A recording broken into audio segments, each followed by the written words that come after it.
Handa na ba ang inyong mga puso para sa isang kwentong susubok sa inyong pananaw tungkol sa pag-ibig, pagpapatawad at pagbuo ng pamilya mula sa mga abo ng nakaraan? Halina't pakinggan natin ang isang salaysay na magpapatunay na kung minsan ang pinakamalalim na sugat ang nagiging daan tungo sa pinakatotoong paghilom. Sabi nila, ang tahanan ay kung nasaan ang puso. Ngunit paano kung ang mismong tahanan mo ay isang malaking paalala ng pusong nawala? At paano kung ang tanging taong kayang magbalik ng init dito ay ang anino ng kahapong pilit mong tinatakasan? Samahan niyo po ako at sabay nating tuklasin ang kwento ni na Alon at Hiraya. Ang unang bumati kay Alon de Villa sa kanyang pag-uwi ay hindi ang yakap ng isang pamilya, kundi ang nakakabinging katahimikan ng Villa Amihan. Ang malawak na pasilyo na may sahig na gawa sa mamahaling marmol ay kumikinang sa ilalim ng ilaw ng chandelier, ngunit ang kinang nito ay malamig, parang yelo. Walang init, walang buhay. 3 buwan siyang nawala. 3 buwan ng sunod-sunod na business meetings sa iba't ibang bansa. Isang paraan ng pagtakas na pinili niya upang huwag harapin ang mga multo sa loob ng sarili niyang pamamahay. Ngunit sa huli, kailangan pa rin niyang umuwi. Palagi siyang uuwi sa lugar na ito. Isang mansyon na mas mukha pang musoleo ng mga alaala. Binitiwan niya ang kanyang leather briefcase sa sahig. Ang tunog nito ay umalingaw-ngaw sa kalawakan ng sala. Isang maliit na ingay sa perpektong kaayusan ng lahat. Ang bawat gamit ay nasa tamang lugar, malinis, at walang bahid ng alikabok.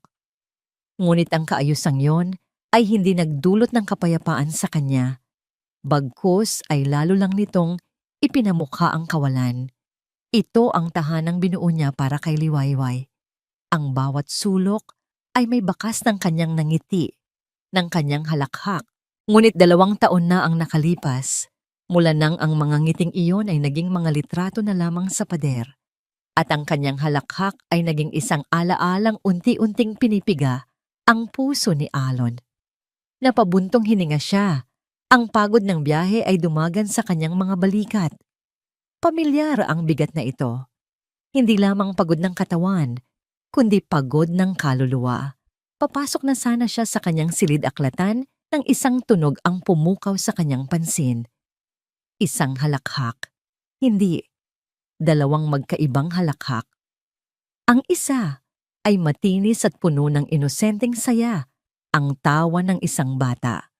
Ang tawa ni Tala. At ang isa pa ay tawa ng isang babae. Malambing, mainit, at puno ng kalinga. Hindi yon ang tawa ni Liwayway. Kumunot ang noo ni Alon. Dahan-dahan siyang naglakad patungo sa glass sliding doors na nakaharap sa hardin. Ang pinakapaboritong lugar ni Liwayway sa buong mansyon. Ang tunog ay lalong lumilinaw at kasabay nito ang pagkirot ng isang bagay sa loob ng kanyang dibdib. At doon, sa gitna ng mga rosas na personal na inalagaan noon ng kanyang asawa, nakita niya ang isang eksenang hindi niya inaasahan. Si Tala, ang kanyang 5 taong gulang na anak, ay nakaupo sa wheelchair nito, nakatingala at tumatawa ng malakas. Ang mga mata nitong kadalasan ay may bakas ng lungkot ay ngayoy nagniningning sa ilalim ng sikat ng araw. At sa tabi nito, nakaluhod sa damuhan, ay ang babaeng dahilan ng lahat ng ito. Si Hiraya Aguas, ang matalik na kaibigan ni Liwayway, ang yaya ng kanyang anak. May hawak na munting eroplanong laruan si Hiraya. Pinalilipad-lipad ito sa hangin habang gumagawa ng mga nakakatawang tunog. Ayan na, Tala. Papalapag na ang Flight 737 sa Tala Airport, sabi nito. At muli silang nagtawanan. Napatigil si Alon sa kanyang kinatatayuan, tila isang estatwa sa likod ng salamin. Ang ginintuang liwanag ng hapon ay bumabalot sa dalawa, na parabang sila ay nasa loob ng isang perpektong painting. Isang painting ng masayang mag-ina. Kasabay ng imaheng iyon, Isang alaala ang biglang sumalakay sa kanyang isipan. Ganoon na ganoong eksena. Sa hardin ding iyon. Si Liwayway nakaluhod din sa damuhan habang tinuturuan ng noon ay 3 taong gulang na si Tala na maglakad. Ang hangin ay nililipad ang kanyang mahabang buhok at ang kanyang tawa ay kasabay ng musika ng kalikasan. Halika anak, kayang-kaya mo yan, sabi noon ni Liwayway. Ang kanyang mga mata ay puno ng pagmamahal na para lamang kay Tala at para sa kanya. Tapos nawala ang lahat. Ang init ng alaala ay mabilis na napalitan ng nagyeyelong kirot ng kasalukuyan. Nakita niya kung paano marahang hinaplos ni Hiraya ang buhok ni Tala. 1 kilos na pamilyar, 1 kilos na pag-aari lamang ni Liwayway, isang itim na damdamin ang gumapang sa puso ni Alon. Paninibugho, galit, pagkakanulo. Para bang isang magnanakaw si Hiraya na pumasok sa kanyang tahanan at hindi lamang ninanakaw ang atensyon ng kanyang anak, kundi pati na rin ang mga sagradong alaala ng kanyang asawa. Paano niya nagawang tumawa sa hardin na yon? Paano niya nagawang punan ang isang espasyong hindi para sa kanya? Hindi na niya napigilan ang sarili. Itinulak niya ang sliding door. Ang tunog nito ay biglang pumutol sa masayang sandali sa hardin. Agad na napalingon si Hiraya. Ang ngiti sa kanyang labi ay unti-unting naglaho nang makita siya. Mabilis itong tumayo at pinagpaga ng kanyang bestida. Sir Alon, bati nito. Ang boses ay puno ng paggalang at kaunting gulat. Hindi po namin alam na ngayon ang uwi ninyo. Hindi sumagot si Alon. Ang kanyang mga mata ay matalim na nakatuon kay Hiraya bago bumaling kay Tala. Tala, sabi niya, ang boses ay malamig at walang emosyon. Ang kaninang masayang mukha ng bata ay napalitan ng pag-aalinlangan. Daddy, mahinang sabi nito, at tila humigpit ang kapit sa braso ng kanyang wheelchair. Lumapit si Alon, bawat hakbang ay tila nagpapabigat sa hangin. Huminto siya sa harap nilang dalawa. Ang kanyang anino ay bumabalot sa maliit na anyo ni Tala. Tumingin siya muli kay Hiraya. Ang tingin niya ay sapat na para magpayelo ng sinuman. Iniwan kong maayos ang lahat bago ako umalis. Simula niya, ang bawat salita ay mabagal at may diin. Ang kanyang boses ay hindi malakas, ngunit puno ito ng awtoridad na tila kayang magpayanig ng buong hardin. Ang trabaho mo ay alagaan ang mga pangangailangan ng anak ko. Tiyaking nakakakain siya sa tamang oras, naiinom ang kanyang gamot, at ligtas sa lahat ng oras.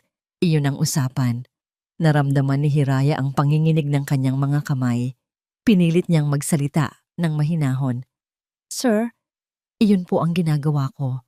Naglalaro lang po kami sandali. Naglalaro? Putol ni Alon. Isang mapait na ngisi ang gumuhit sa kanyang mga labi. Ang mga mata niya ay lumipat mula sa mukha ni Hiraya, pababa sa damuhan kung saan ito nakaluhod kanina. Ang eksaktong lugar kung saan si Liwayway ay madalas umupo. Sa paboritong lugar ni Liwayway, gamit ang mga laruan na si Liwayway mismo ang bumili. Bawat salita ay parang isang sampal. Napayuko si Hiraya, hindi makatingin ng diretso sa nag-aapoy na mga mata ni Alon. Ramdam niya ang pagkapit ni Tala sa laylayan ng kanyang damit. Sir, pasensya na po kung ang kailangan ng anak ko ay isang yaya, Hiraya. Pagpapatuloy ni Alon, tila hindi narinig ang kanyang sinabi. Isang empleyado, hindi niya kailangan ng isang kapalit. Ang salitang kapalit ay tumagos sa puso ni Hiraya na parang isang kutsilyo. Kapalit? Ganoon ba ang tingin niya sa kanya? Matapos ang lahat ng pag-aalaga at pagmamahal na ibinuhos niya kay Tala, hindi bilang isang empleyado, kundi bilang isang kaibigan ng kanyang ina. Nagsimulang mamasa ang mga mata ni Hiraya, ngunit pinigilan niya ang pagtulo ng mga luha. Hindi ngayon, hindi sa harap niya. Daddy! Umiiyak na, sabi ni Tala. Ang munting boses nito ay nababasag. Nana Hira is not... Ang pagtatanggol ng bata ay lalo lang nagsilbing gasolina sa apoy sa dibdib ni Alon. Ang makitang mas kinakampihan ng sarili niyang anak ang babaeng ito kaysa sa kanya ay isang dagok na hindi niya matanggap. Para sa kanya, binubura ni Hiraya ang alaala ni Liwayway at hinahayaan pa itong mangyari ng sarili niyang anak. Iyon na ang huling patak. Tumingin si Alon kay Hiraya sa huling pagkakataon. Ang kanyang mukha ay isang blangkong maskara. Walang mababakas na anumang emosyon maliban sa yelo. Ang desisyon ay nabuo na sa kanyang isipan, matigas at hindi na mababali. Umpisahan mo nang mag-impake ng iyong mga gamit, malamig niyang utos. Natigilan si Hiraya. Ang lahat ng dugo sa kanyang mukha ay tila hinigop. Itinaas niya ang kanyang paningin, puno ng pagkalito at sakit. Pipo? Sir, ano po ang ibig ninyong sabihin? Hindi na siya sinagot ni Elon. Tinalikuran niya sila at nagsimulang maglakad pabalik sa loob ng bahay. Ngunit bago siya tuluyang makapasok, huminto siya at nagsalita nang hindi lumilingon.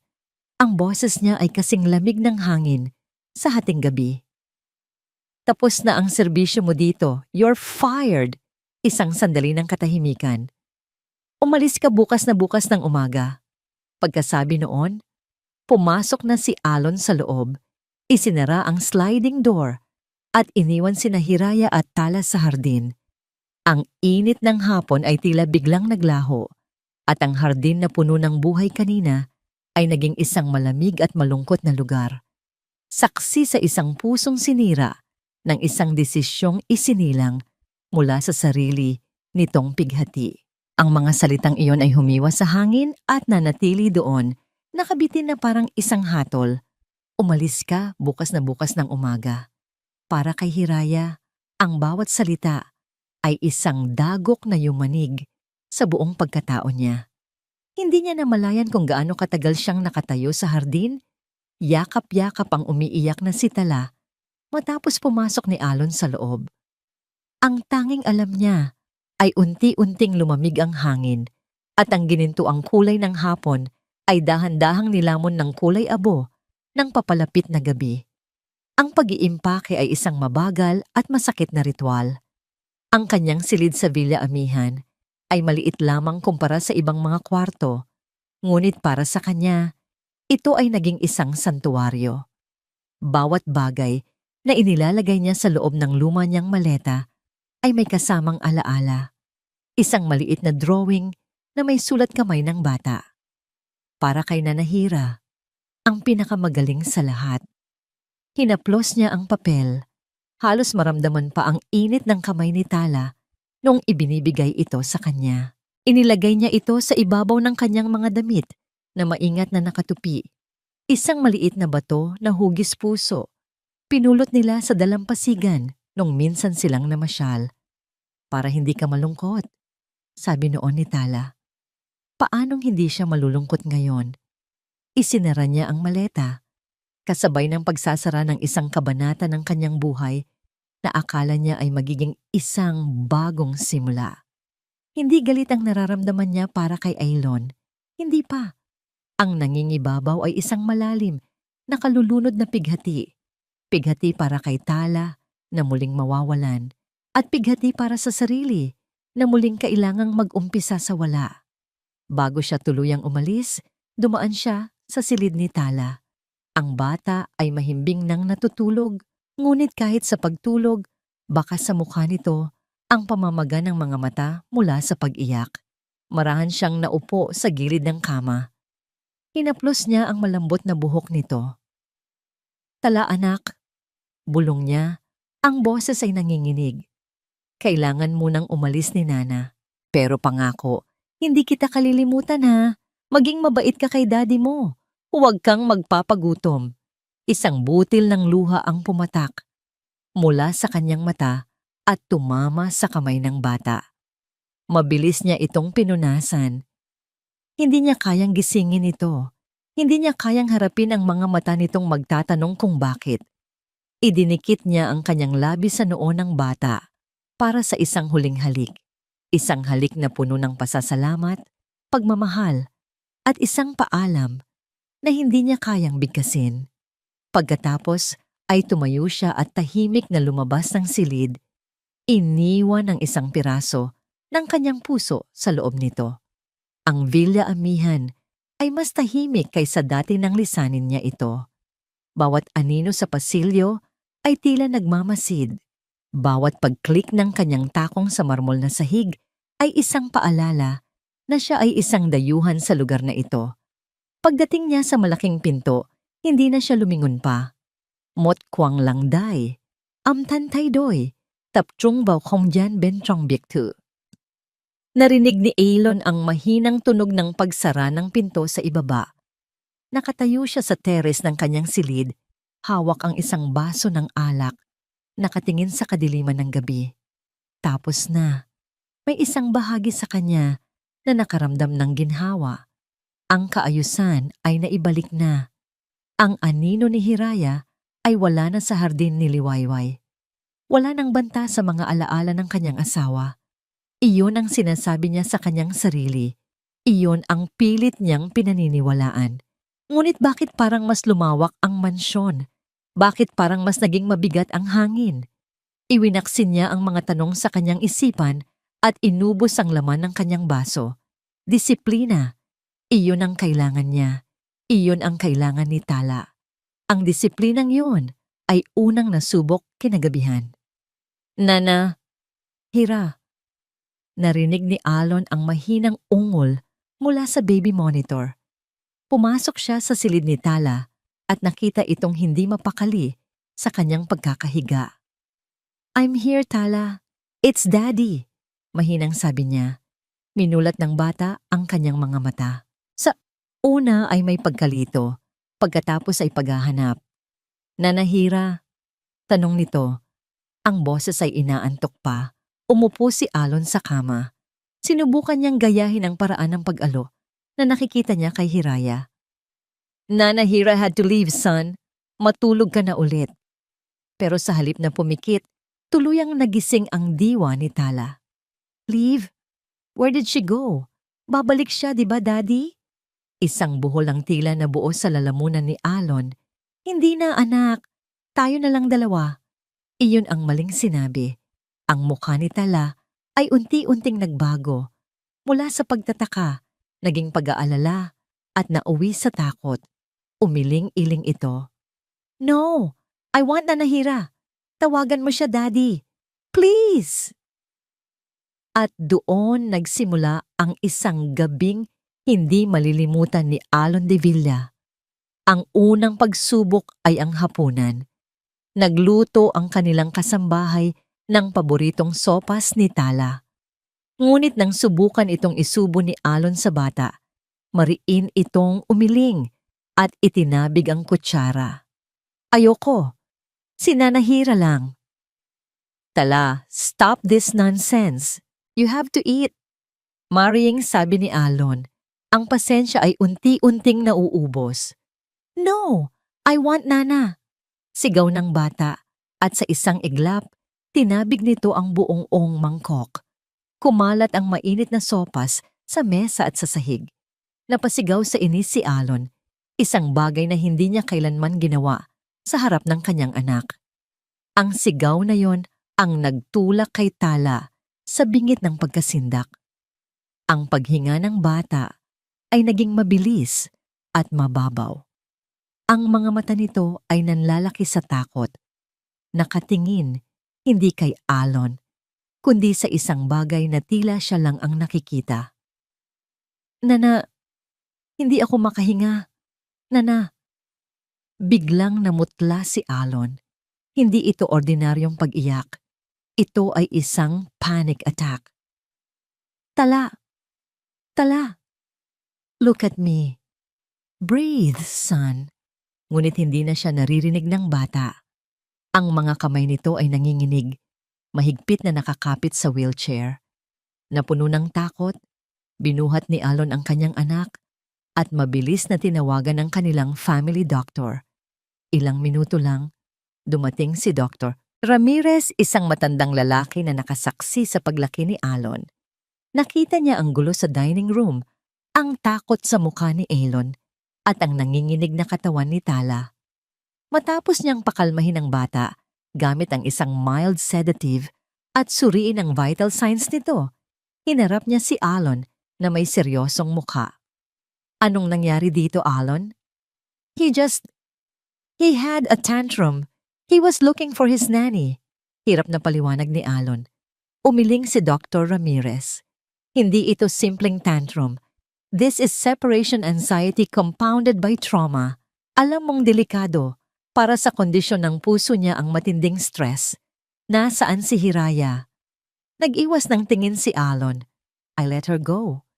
Isang mahabang katahimikan ang namagitan.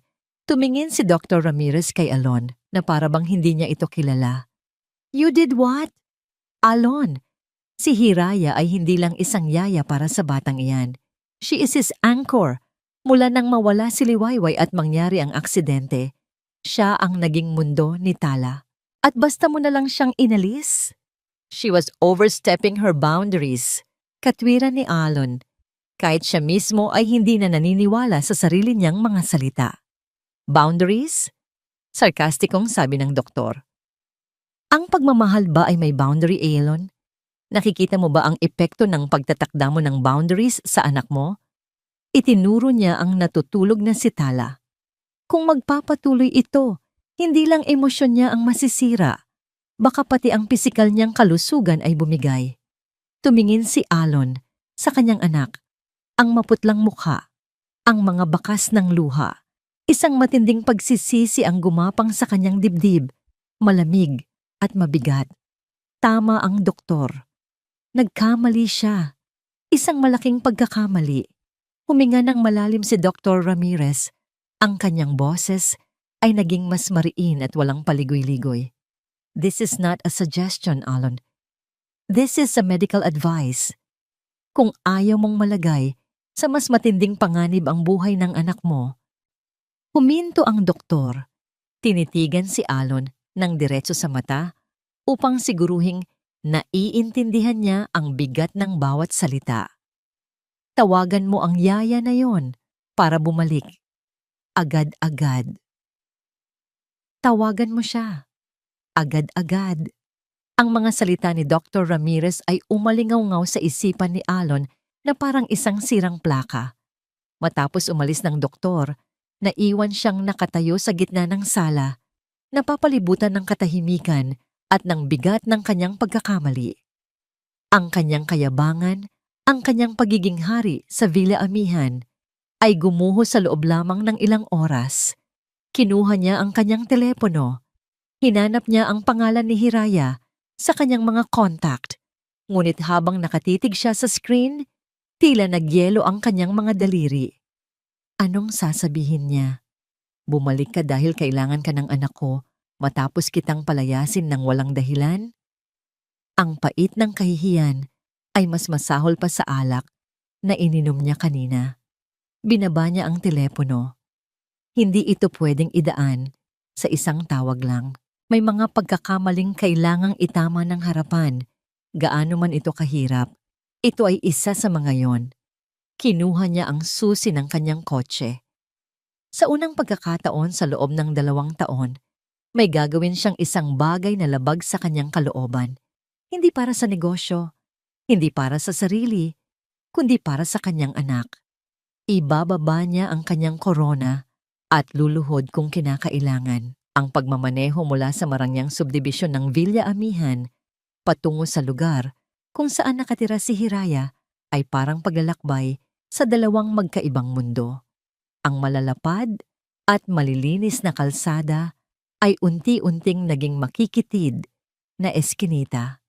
Ang mga mansyon ay napalitan ng mga dikit-dikit na bahay at mga apartment na tila pagod na sa paglipas ng panahon. Ipinark ni Alon ang kanyang mamahaling itim na sedan sa isang gilid at agad itong naging sentro ng atensyon. Lumabas siya ng sasakyan, suot pa rin ang kanyang designer suit at pakiramdam niya ay isa siyang dayuhan na napadpad sa ibang planeta. Ang amoy ng usok mula sa mga nag-iihaw sa kanto at ang ingay ng mga batang naglalaro sa kalye ay sumalubong sa kanya. Isang mundong malayong malayo sa pinag-aarihang katahimikan ng Villa Amihan. Ayon sa record ng kanyang HR department, nakatira si Hiraya sa isang maliit na boarding house sa dulo ng eskinita. Kumatok siya sa pintong kinakalawang na. Ang tunog ay tila kinain ng ingay sa paligid. Isang matandang babae ang nagbukas. Sino po sila? Tanong ng matanda. Pinasadahan siya ng tingin mula ulo hanggang paa. Hinahanap ko po si Hiraya Aguas, formal na sabi ni Alon. Nasa itaas, pangalawang pinto sa kaliwa, sabi ng matanda. Tila hindi pa rin makapaniwala sa kanyang nakikita. Umakyat si Alon sa isang makitid at madilim na hagdanang gawa sa kahoy. Bawat baitang ay lumalangit-ngit. Pagdating niya sa itaas, nakita niya ang pintong tinutukoy. Huminga siya ng malalim bago kumatok. Nang bumukas ang pinto, ang mukha ni Hiraya na puno ng pagod ay napalitan ng matinding pagkabigla. Nakasuot lamang ito ng simpleng duster, ang buhok ay nakapusod. Sa likod niya, nakita ni Alon ang kabuuan ng kanyang tinutuluyan. Isang maliit na kwartong kasya lamang ang isang papag, isang maliit na mesa, at isang lumang aparador. Maayos ang mga gamit, ngunit ang kasikipan at karukaan ng lugar ay isang malaking sampal sa mukha ni Alon. Ito ang buhay na ibinigay niya pabalik kay Hiraya. Sir Alon, nauutal na sabi ni Hiraya. Anong ginagawa ninyo rito? Pinilit ni Alon na lunukin ang buhol sa kanyang lalamunan. Hiraya, pwede ba tayong mag-usap? Nag-aalangan man, pinapasok siya ni Hiraya. Walang maupuan kaya't nanatili silang parehong nakatayo. Ang distansya sa pagitan nila sa maliit na silid ay puno ng hindi masabing mga salita at ng bigat ng mga nangyari. Si Hiraya ang unang bumasag sa katahimikan. Kung nandito po kayo para sa huling sahod ko, pwede naman po sanang, hindi iyon. Mabilis na putol ni Alon. Tumingin siya sa sahig, sa mga mata ni Hiraya. Kahit saan, huwag lang makita ang sakit sa mukha nito. Nandito ako, dahil kay Tala. Ang pagbanggit sa pangalan ng bata ay nagpabago sa ekspresyon ni Hiraya. Ang pagtataka ay napalitan ng pag-aalala. Anong nangyari kay Tala? Maayos lang ba siya? Dito na nagsimulang gumuho ang pader na binuo ni Alon. Hindi pag-amin niya. Ang boses ay bahagyang nanginginig. He's not okay. Hindi siya kumain. At he had a panic attack. Isang mabilis na paghinga ang kumawala kay Hiraya. Itinaas niya ang kamay sa kanyang bibig. Ang mga mata ay nanlaki sa takot. Diyos ko po. Tumawag ako ng doktor. Sinabi niya sa akin na nahirapan si Alon na dugtungan ang sasabihin. Ito na ang sandali ng pagpapakumbaba na mali ako. Mali ang ginawa kong pagpapaalis sa'yo. Tumingin si Hiraya sa kanya. Isang komplikadong emosyon ang mababasa sa kanyang mga mata. Sakit, awa at kaunting galit. Alam ko pong mahirap para sa inyo, sir. Alam kong naaalala ninyo si Liwayway. Pero si Tala, alam ko, sabi ni Alon. Alam ko na ngayon. Nilapitan niya ito, isang hakbang lang, ngunit para itong 1 milya. Hiraya, I'm asking you, please come back.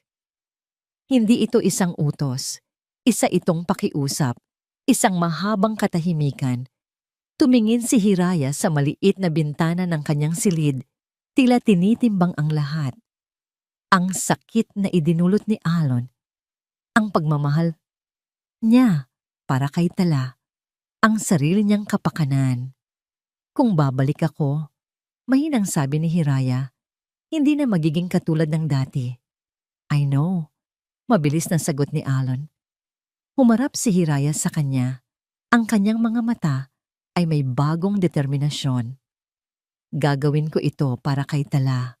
Mariin niyang sabi. Para lamang sa kanya, hindi para sa'yo. Tumango si Alon, tinatanggap ang bawat kondisyon. Naiintindihan ko. Kahit ano, Hiraya.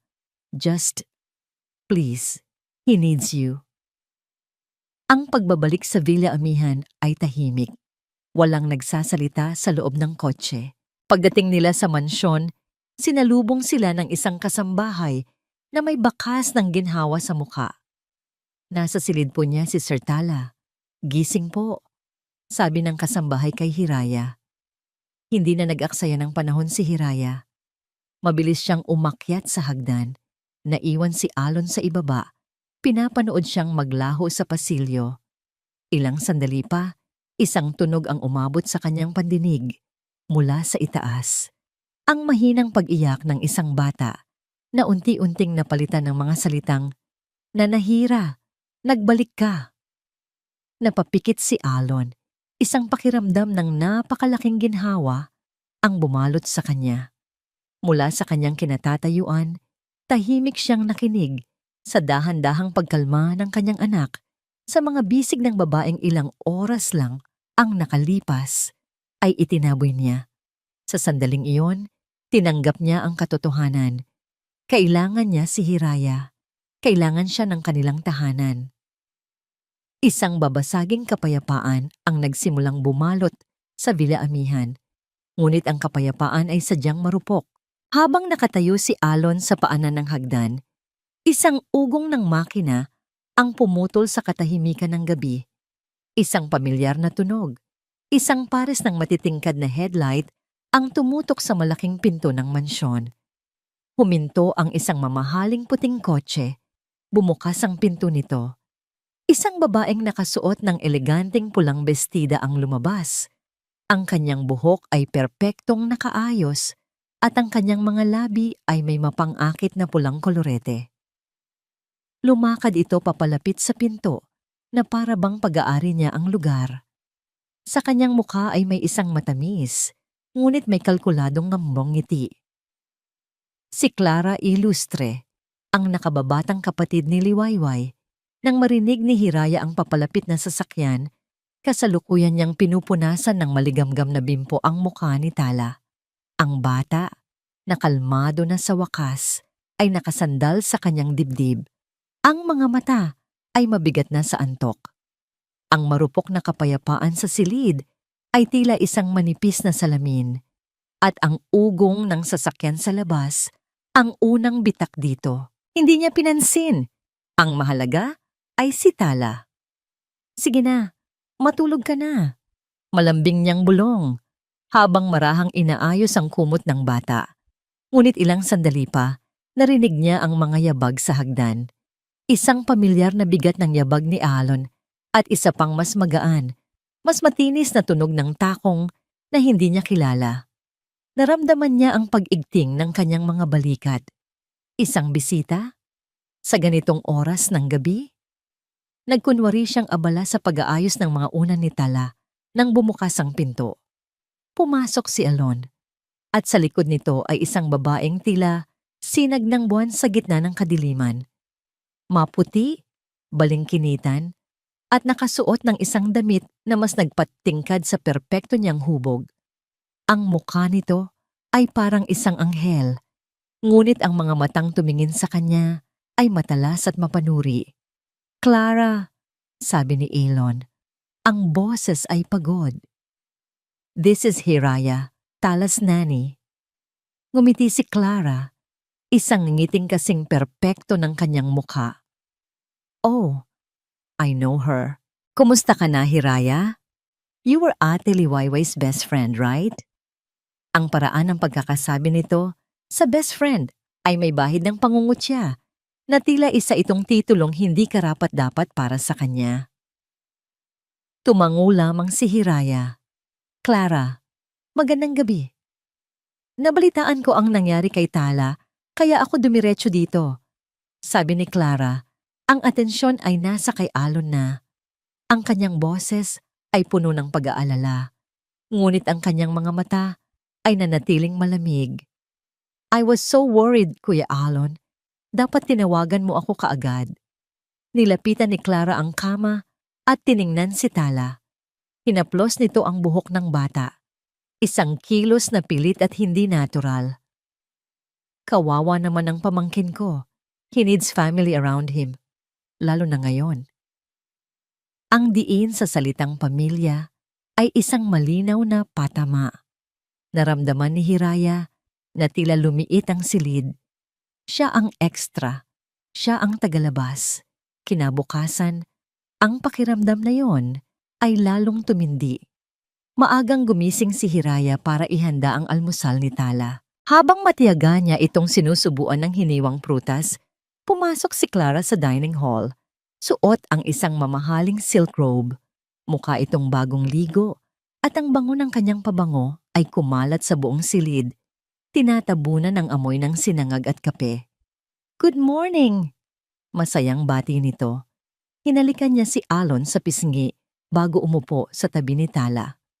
"Kumakain na pala ang baby boy ko," sabi ni Clara. Ang boses ay matamis na parang pulot. Tiningnan nito ang platong nasa harap ni Tala. Mangga at saging? Hindi ba't sabi ni ate noon, mas maganda kung may kasamang berries para sa antioxidants? Napahinto sa pagsubo si Hiraya. Tumingin siya kay Alon, naghihintay ng reaksyon. Ngunit si Alon ay tahimik lamang na nagbabasa ng dyaryo, tila walang narinig. "Gusto mo, Tita Clara will make you a special smoothie? Katulad ng ginagawa ni Mami mo dati?" Tanong ni Clara kay Tala, habang marahang tinatanggal ang kutsarang hawak ni Hiraya. Hindi ito isang mungkahi. Isa itong pag-agaw ng kontrol. Walang nagawa si Hiraya kundi ang manahimik at panoorin si Clara na maging bida sa umagang yon habang siya ay unti-unting naitutulak sa anino. Ang buong araw ay naging isang serye ng mga ganitong eksena. Sa sala, habang naglalaro sina Hiraya at Tala, biglang darating si Clara na may dalang isang malaking photo album. "Kuya Alon, tingnan mo to oh. Naalala mo ba itong kuha natin sa kasal ninyo ni ate?" Malakas na sabi ni Clara. Sapat para marinig ng lahat. "Ang saya-saya natin dito. Perfect family." Napilitang makinig si Hiraya habang binubuklat ni Clara ang bawat pahina. Ang bawat litrato ay isang patalim na tumutusok sa alaala ni Liwayway at isang paalala kay Alon ng perpektong pamilya na nawala. Nakita niya ang pagbabago sa mukha ni Alon, ang saglit ng ngiti na napapalitan ng pamilyar na lungkot. Ginagamit ni Clara ang mga alaala bilang sandata para ipamukha kay Hiraya na kahit anong gawin na niya, hinding-hindi siya magiging bahagi ng mundong iyon. Naramdaman ni Hiraya ang paninikip ng kanyang dibdib. Hindi dahil sa naiinggit siya, kundi dahil nasasaktan siya para sa kaibigan niya. Ginagamit ni Clara ang alaala ni Liwayway, hindi para parangalan ito, kundi para sa sarili niyang kapakanan. Ang pinakamatinding komprontasyon ay nangyari sa kusina ng gabing iyon. Nagtitimpla si Hiraya ng gatas para kay Tala nang pumasok si Clara. Wala nang ibang tao. Ang matamis na ngiti ni Clara ay naglaho, napalitan ng isang malamig na ekspresyon. Sumandal ito sa counter, pinag-krus ang mga braso at pinanood si Hiraya. "Alam mo," simula ni Clara, ang boses ay mahina, ngunit may talim. "Nakakabilib ka rin ano? Matapos kang palayasin, may lakas ka pa ng loob na bumalik." Hindi lumingon si Hiraya. Ipinagpatuloy niya ang paghahalo sa gatas. "Bumalik ako para kay Tala." Isang sarkastikong tawa ang narinig niya mula kay Clara. "Para kay Tala? O para kay Alon? Huwag tayong maglokohan dito, Hiraya. Alam ko ang mga galaw ng mga babaeng tulad mo, yung mga nagkukunwaring maamo, pero ahas pala." Dito na humarap si Hiraya, ang pasensya niya ay paubos na. "Wala akong masamang intensyon, Clara." "Talaga ba?" Lumapit si Clara. Ang distansya nila ay ilang pulgada na lang. Ang bango ng pabango nito ay nakakasulasok. Ibinaba nito ang kanyang boses sa isang bulong na puno ng lason para silang dalawa lang ang makarinig. Kahit gaano ka pa magpabango, amoy katulong ka pa rin. Huwag na huwag mong iisipin na dahil kailangan ka ng pamangkin ko ngayon, ay may lugar ka na sa pamilyang ito. Tinitigan niya si Hiraya ng diretso sa mata. Ang huling patak ng kanyang kamandag ay inilaan para sa pinakamasakit na suntok. Huwag mong isipin na mapapalitan mo ang ate ko. Huminto ito saglit. Tila ninanamnam ang sakit sa mukha ni Hiraya. Katulong ka lang. Pinagmamasdan ni Alon ang dalawang babae sa kanyang pamamahay. Sila ay parang dalawang magkasalungat na puwersa. Si Clara ay isang bagyo, maingay, makulay, at sa pilitang hinihila ang lahat ng atensyon patungo sa kanya. Ang kanyang bawat kilos ay isang pagtatanghal. Ang bawat salita ay may kalkuladong epekto. Ginagamit niya ang alaala ni Liwayway na parang isang kapa na isinusuot niya para patunayang siya ang nararapat. Sa kabilang dako, si Hiraya ay parang isang malalim at tahimik na lawa. Kalmado sa ibabaw, ngunit sa ilalim ay may mga agos na hindi mo mababasa.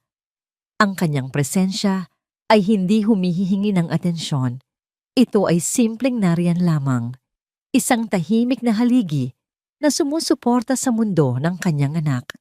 Sa kabila ng mga patutsada ni Clara, sa kabila ng pagpipinta nito kay Hiraya bilang isang hamak na katulong, may napapansin si Alon na hindi niya kayang ipagsawalang bahala ang epekto ni Hiraya kay Tala. Isang hapon, habang naglalaro sila sa sala, biglang napangiwi sa sakit si Tala nang subukan nitong abutin ng isang laruan. Aray! Mahinang daing nito, hawak ang binti. Mabilis na lumapit si Hiraya. Anong masakit, anak? Tanong niya. Ang boses ay puno ng malumanay na pag-aalala. Pumasok si Alon sa eksena, kasunod si Clara. Baka kailangan lang i-stretch, sabi ni Clara, na nanatiling nakatayo sa malayo.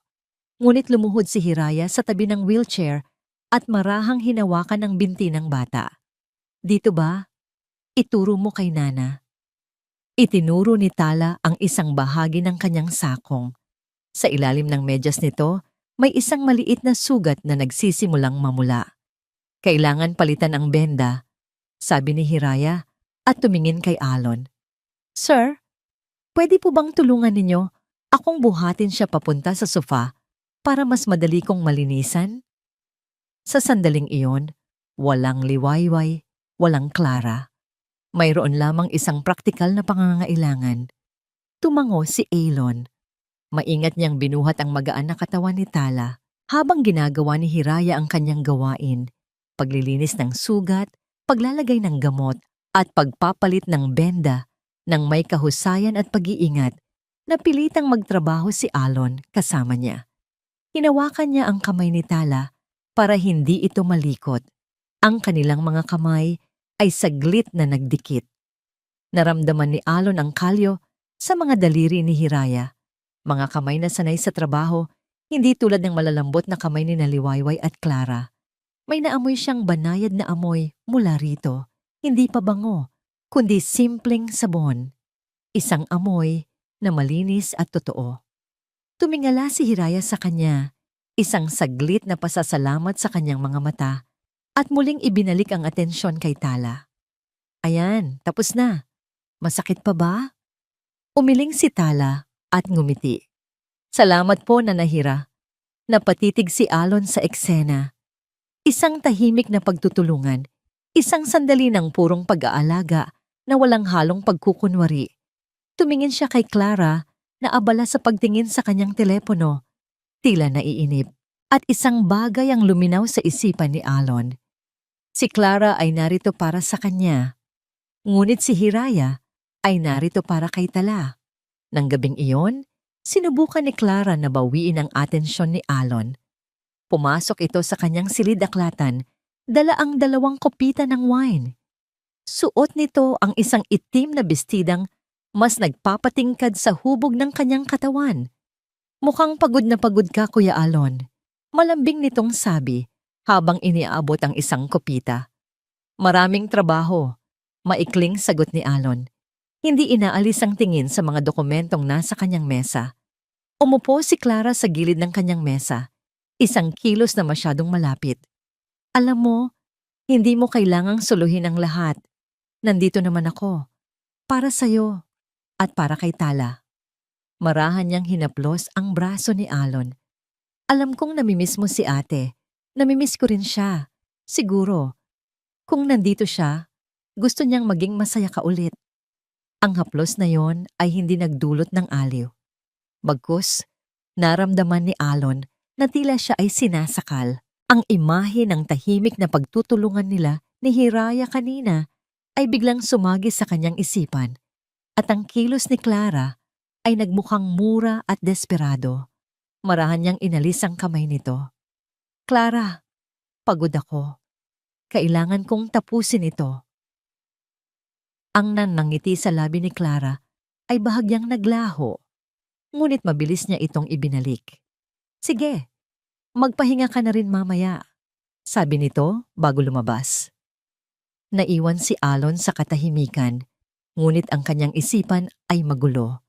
Pakiramdam niya ay kailangan niyang makatakas. Tumayo siya at naglakad palabas ng silid-aklatan. Sa halip na pumunta sa kanyang silid, dinala siya ng kanyang mga paa sa kabilang dulo ng pasilyo, patungo sa isang silid na matagal na niyang hindi pinapasok, ang dati niyang opisina na naging opisina rin ni Liwayway noong nabubuhay pa ito. Pinihit niya ang pinto. Sinalubong siya ng amoy ng alikabok at mga lumang papel. Dito, ang presensya ni Clara ay hindi pa nakakarating. Ang lahat ay nasa dati nitong ayos na para bang nagyelo sa panahon. Naglakad siya patungo sa lumang aparador kung saan nakatago ang mga lumang papeles. Naghahanap siya ng kahit ano, isang bagay na magkokonekta sa kanya sa isang mas simpleng panahon. Sa kanyang paghahalungkat, aksidente niyang nasagi ang isang maliit na kahon sa ibabaw ng aparador. Nahulog ito sa sahig. Kumalat ang laman, mga lumang litrato, mga resibo, at isang maliit na kulay rosas na purse na pamilyar sa kanya. Iyon ang purse na madalas gamitin ni Hiraya noong una itong nagsimulang magtrabaho para sa kanila. Noong nabubuhay pa si Liwayway. Siguro ay naiwan niya ito nang minsan siyang tumumulong mag-ayos sa silid na ito. Pinulot niya ang mga nagkalat na laman. At doon, sa ilalim ng isang lumang resibo, may nakita siyang isang bagay na nagpatigil sa kanyang paghinga. Isang bote ng gamot, maliit at puti. Binasa niya ang etiketa. Isosorbid dinitrate. Take 1 tablet as needed for chest pain. Isang gamot para sa puso. Kasunod nito, nakita niya ang isang nakatuping papel. Isang bill mula sa isang pampublikong ospital. Binuklat niya ito. Nakapangalan kay Hiraya Aguas. Ang diagnosis, congestive heart failure. At sa ibaba ang isang malaking halaga na may markang unpaid. Napaupo si Alon sa sahig, hawak ang mga piraso ng lihim ni Hiraya. Biglang nag-ugnay-ugnay ang lahat sa kanyang isipan. Ang pamumutla nito minsan, ang paminsan-minsang paghahabol nito sa hininga na akala niya ay dahil lang sa pagod. Ang desperasyon sa mga mata nito nang sabihin niyang bumalik ito para lamang kay Tala. Hindi lang yon dahil sa pride, iyon ay dahil sa pangangailangan. Kailangan niya ang trabaho, kailangan niya ang pera para sa kanyang puso. Isang matinding pag-aalala ang biglang pumalit sa lahat ng inis at pagdududa na nararamdaman niya para kay Hiraya. Isang bigat na mas matindi pa sa sarili niyang pighati. Mula sa bintana ng lumang opisina, natanaw niya ang bintana ng silid ni Tala. Sa kabilang bahagi ng mansyon, may kaunting liwanag doon. Alam niyang nandoon si Hiraya, binabantayan ng kanyang anak. Isang babaeng may sariling mabigat na laban, ngunit piniling alagaan ang anak ng iba. Hawak ang bote ng gamot, napatingin si Alon sa madilim na hardin sa ibaba. Ang babaeng itinaboy niya, ang babaeng muli niyang tinanggap dahil sa pangangailangan ng anak niya, ay may sariling bomba sa dibdib na anumang oras ay maaring sumabog. Napabuntong hininga siya. Ang tanong ay namuo sa kanyang isipan na may kasamang takot at pagkalito. Ano pa ang mga lihim na tinatago mo, Hiraya? Kinabukasan, ang hangin sa Villa Amihan ay tila mas mabigat. Hawak ni Elon ang bote ng gamot ni Hiraya sa kanyang bulsa. Ang lamig nito ay tila tumatagos sa kanyang balat. Bawat kilos ni Hiraya ay binabantayan niya. Hindi na dahil sa pagdududa, kundi dahil sa nag-aalalang pagmamasid. Nakikita na niya ngayon ang bahagyang pamumutla sa mga labi nito. Ang halos hindi mapansing pagod sa mga mata nito. Hindi niya alam kung paano sisimulan ang pag-uusap.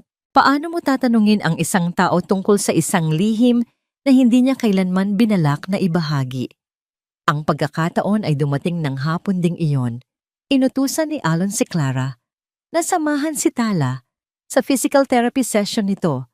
Isang paraan para masolo niya si Hiraya kahit isang oras lang. Nang makaalis ang mga ito, nakita niya si Hiraya sa silid-aklatan. Tahimik na nagtutupi ng mga kumot na ginamit ni Tala. Pumasok siya at isinara ang pinto. Napalingon si Hiraya, bahagyang nagulat. Sir Alon, may kailangan po kayo? Hindi sumagot si Aylon. Dahan-dahan siyang lumapit at mula sa kanyang bulsa, inilabas niya ang bote ng gamot at ang resibo ng ospital. Inilapag niya ang mga ito sa mesang nasa pagitan nila. Ang mga mata ni Hiraya ay nanlaki. Ang kulay sa kanyang muka ay biglang naglaho at napahawak siya sa gilid ng mesa para suportahan ang sarili. Para siyang nahuling gumawa ng isang malaking krimen. Saan? Saan ninyo po yan nakuha? Nanginginig niyang tanong. Sa lumang opisina. Naiwan mo yata? Mahinang sabi ni Alon. Hiraya, anong ibig sabihin nito? Bakit hindi mo sinabi sa akin? Umiling si Hiraya. Umiiwas ng tingin. Wala po yan. Matagal na po yan. Huwag kang magsinungaling sa akin, mariing sabi ni Alon. Ang boses ay may bahid ng frustrasyon at pag-aalala. Seryoso ang kondisyon mo, pero nagtatrabaho ka pa rin na parang walang anuman. Hindi mo iniisip ang sarili mo. Ang sinabi niyang yon ang tila nagpasiklab sa damdamin ni Hiraya. Tumingin ito sa kanya at sa unang pagkakataon, ang karaniwang maamo niyang mga mata ay nag-aapoy sa galit at sakit. Iniisip ang sarili ko? Pabalang niyang sagot, ang boses ay tumaas. Paano ko iisipin ang sarili ko kung kailangan kong mabuhay? Kung kailangan kong kumita para sa gamot na ito? Itinuro niya ang bote. Akala ninyo ba ginusto ko ito? Ang perang dapat sana ay para sa operasyon ko, na ipanggastos na sa burol at libing ng asawa ko. Ang asawa kong namatay habang nagtatrabaho para sa inyo. Natigilan si Alon. Ang bawat salita ay isang sampal. Kaya huwag na huwag ninyo akong sasabihan na hindi ko iniisip ang sarili ko. Sigaw ni Hiraya. Ang mga luha ay nagsisimula nang mamuo sa kanyang mga mata. Ginagawa ko ang lahat para mabuhay at tinanggap ko ang alok ninyong bumalik dito hindi dahil sa awa, kundi dahil kailangan ko. Kailangan ko para kay Tala at oo, kailangan ko para sa sarili ko. Pero hinding-hindi ako humingi ng tulong sa inyo dahil ayokong magkaroon ng anumang utang na loob sa taong hindi niya matapos ang sasabihin. Sa taong ano, Hiraya?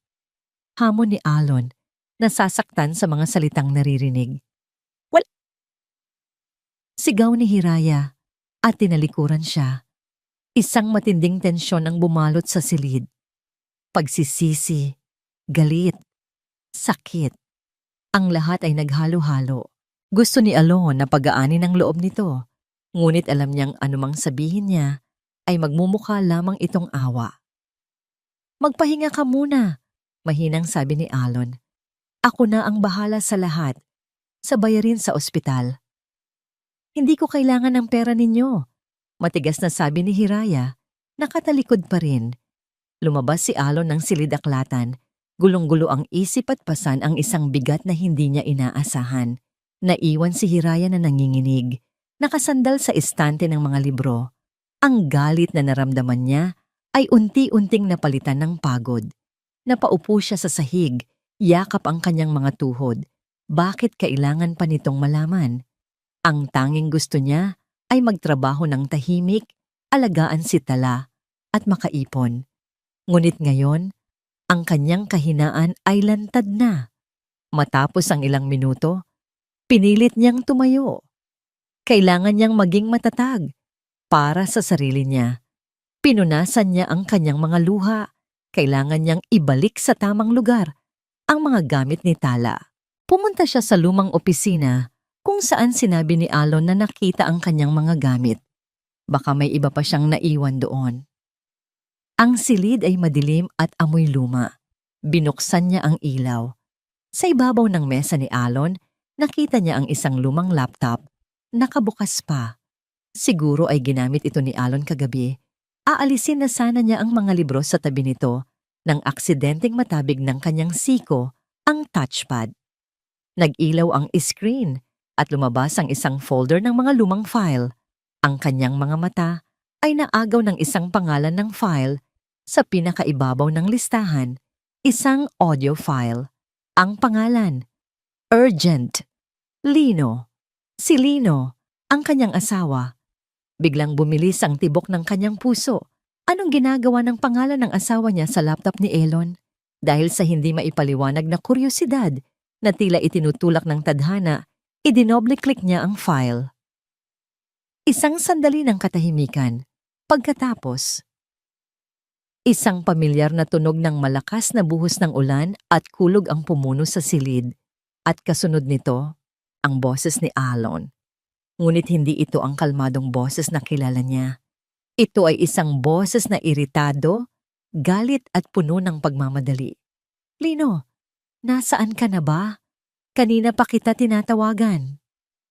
Pagkatapos ay ang mahinang boses ni Lino, halos hindi marinig sa lakas ng ulan. Sir, sobrang lakas po ng ulan. Zero visibility. Delikado po sa daan. Pwede po bang bukas na lang natin balikan? Ang puso ni Hiraya ay nagsimulang dumagundong na parang tambol. Ito ang gabi ng aksidente. Ang sumunod na boses ni Alon ay mas malakas, mas nanggagalayti. Hindi pwede. Anibersaryo namin ni Liwayway bukas. Naiwan ko ang regalo niya sa opisina. Kailangan kong makuha yon ngayon din. Pero sir, baha na po sa ilang lugar. Pagmamakaawa ni Lino. Ang huling mga salita ni Alon ay tumatak sa kaluluwa ni Hiraya na parang isang nagbabagang bakal. Wala akong pakialam kung bumabagyo. Bumalik ka dito. Ang kwintas na yon ay para kay Liwayway. Kailangan mo yung dalhin sa akin, Lino. Ngayon din. Kasunod ng mga salitang yon ay isang nakakabinging tunog. Ang pagskid ng mga gulong sa basang kalsada, ang nakapangingilabot na tunog ng bumabanggang metal at isang biglaang nakakayanig na katahimikan. Binitiwan ni Hiraya ang mouse. Ang laptop ay nanatiling bukas. Ang tunog ng ulan mula sa recording ay tila pumuno sa kanyang tainga. Ang kanyang mundo ay huminto sa pag-ikot. Hindi ito isang simpleng aksidente. Ang kanyang asawa ay namatay, hindi dahil sa masamang panahon, hindi dahil sa malas. Namatay si Lino dahil sa isang kwintas. Namatay siya dahil sa isang utos, dahil sa pagiging makasarili ni Alon de Villa. Ang init ng galit na naramdaman niya kanina ay walang-wala kumpara sa nagngangalit na apoy ng pagkamuhi na biglang umapaw sa kanyang buong pagkatao. Ang lalaking nagbigay sa kanya ng trabaho, ang lalaking nag-alok na bayaran ng kanyang pagpapagamot, ang ama ng batang minahal niya na parang sariling anak. Ay siya ring pumatay sa kanyang asawa. Ang oras ay tila huminto sa loob ng lumang opisina. Ang tanging gumagalaw ay ang cursor na kumukurap sa screen ng laptop. Isang maliit na puting linya sa tabi ng file na sumira sa buong mundo ni Hiraya. Hindi siya gumalaw, hindi siya huminga. Ang kanyang katawan ay naging isang estatwang gawa sa yelo, ngunit sa loob, ang kanyang kaluluwa ay nasusunog sa isang impyernong ngayon lang niya natuklasan. Ang lahat ng pinagdaanan niyang hirap sa loob ng 2 taon ay biglang nagkaroon ng mukha. Ang mga gabing hindi siya makatulog dahil sa kalungkutan. Ang bawat sentimong inipon niya na nauwi lang sa pambayad sa kabaong. Ang sakit sa kanyang dibdib na hindi lang pala dahil sa kanyang karamdaman, kundi dahil sa isang sugat na pilit niyang ginagamot nang hindi alam kung sino ang tunay na may gawa. Ang mukha na yon ay ang mukha ni Alon de Villa. Dahan-dahan na parang isang taong nasa panaginip. Isinara niya ang laptop. Ang pag-click nito ay ang tanging tunog sa silid, isang tunog na kasing bigat ng isang pinal na hatol. Walang luha. Ang sakit na nararamdaman niya ay mas malalim pa kaysa sa kayang ilabas ng mga luha. Ito ay isang uri ng sakit na kumakain sa iyong pagkatao. Isang lason na dahan-dahang gumagapang sa bawat ugat mo. Ang pagmamahal na naramdaman niya para kay Tala. Ang namumuong respeto at pag-unawa para kay Alon. Ang pag-asang makakapagsimula siyang muli sa Villa Amihan. Lahat ng iyon ay naging abo. Biglang sumagi sa kanyang isipan ang isang alaala.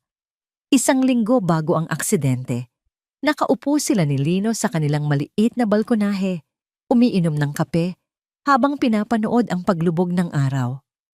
"Mahal," sabi noon ni Lino habang hawak ang kanyang kamay. "Pag nakaipon na tayo, ipapa-opera na natin yung puso mo. Pagkatapos, mag-resign na ako kay Sir Alon. Magsimula tayo ng sarili nating talyer, kahit maliit lang, para wala na tayong amo, para hawak na natin ang sarili nating oras." Ang mga mata ni Lino noon ay nagniningning sa pag-asa. Isang simpleng pangarap, isang maliit na talyer, isang buhay na tahimik at sa kanila lamang. Ang pangarap na yon ay ibinuwis para sa isang kwintas. Isang mapait na ngiti ang gumuhit sa mga labi ni Hiraya. Ang buong buhay ng kanyang asawa, ang kanilang mga pangarap, ay katumbas lamang ng isang mamahaling alahas. Bigla siyang nakaramdam ng matinding pagkasuklam kay Alon para sa kanyang pagiging makasarili, at pagkasuklam sa sarili para sa kanyang pagkabulag. Paano niya nagawang paglingkuran ang pamilya ng taong sumira sa sarili niyang pamilya? Paano niya nagawang mahalin ang anak ng demonyong pumatay sa kanyang asawa? Dinala siya ng kanyang mga paa palabas ng opisina. Naglakad siya sa pasilyo, ang bawat hakbang ay mabigat. Bawat portrait ng pamilya de Villa sa pader ay tila isang insulto. Bawat mamahaling palamuti ay tila binili gamit ang dugo ni Lino. Mula sa bintana ng pasilyo, natanaw niya ang pagdating ng sasakyan. Bumaba si Alon. Binuksan ang pinto sa likod at maingat na inalalayan si Tala pababa.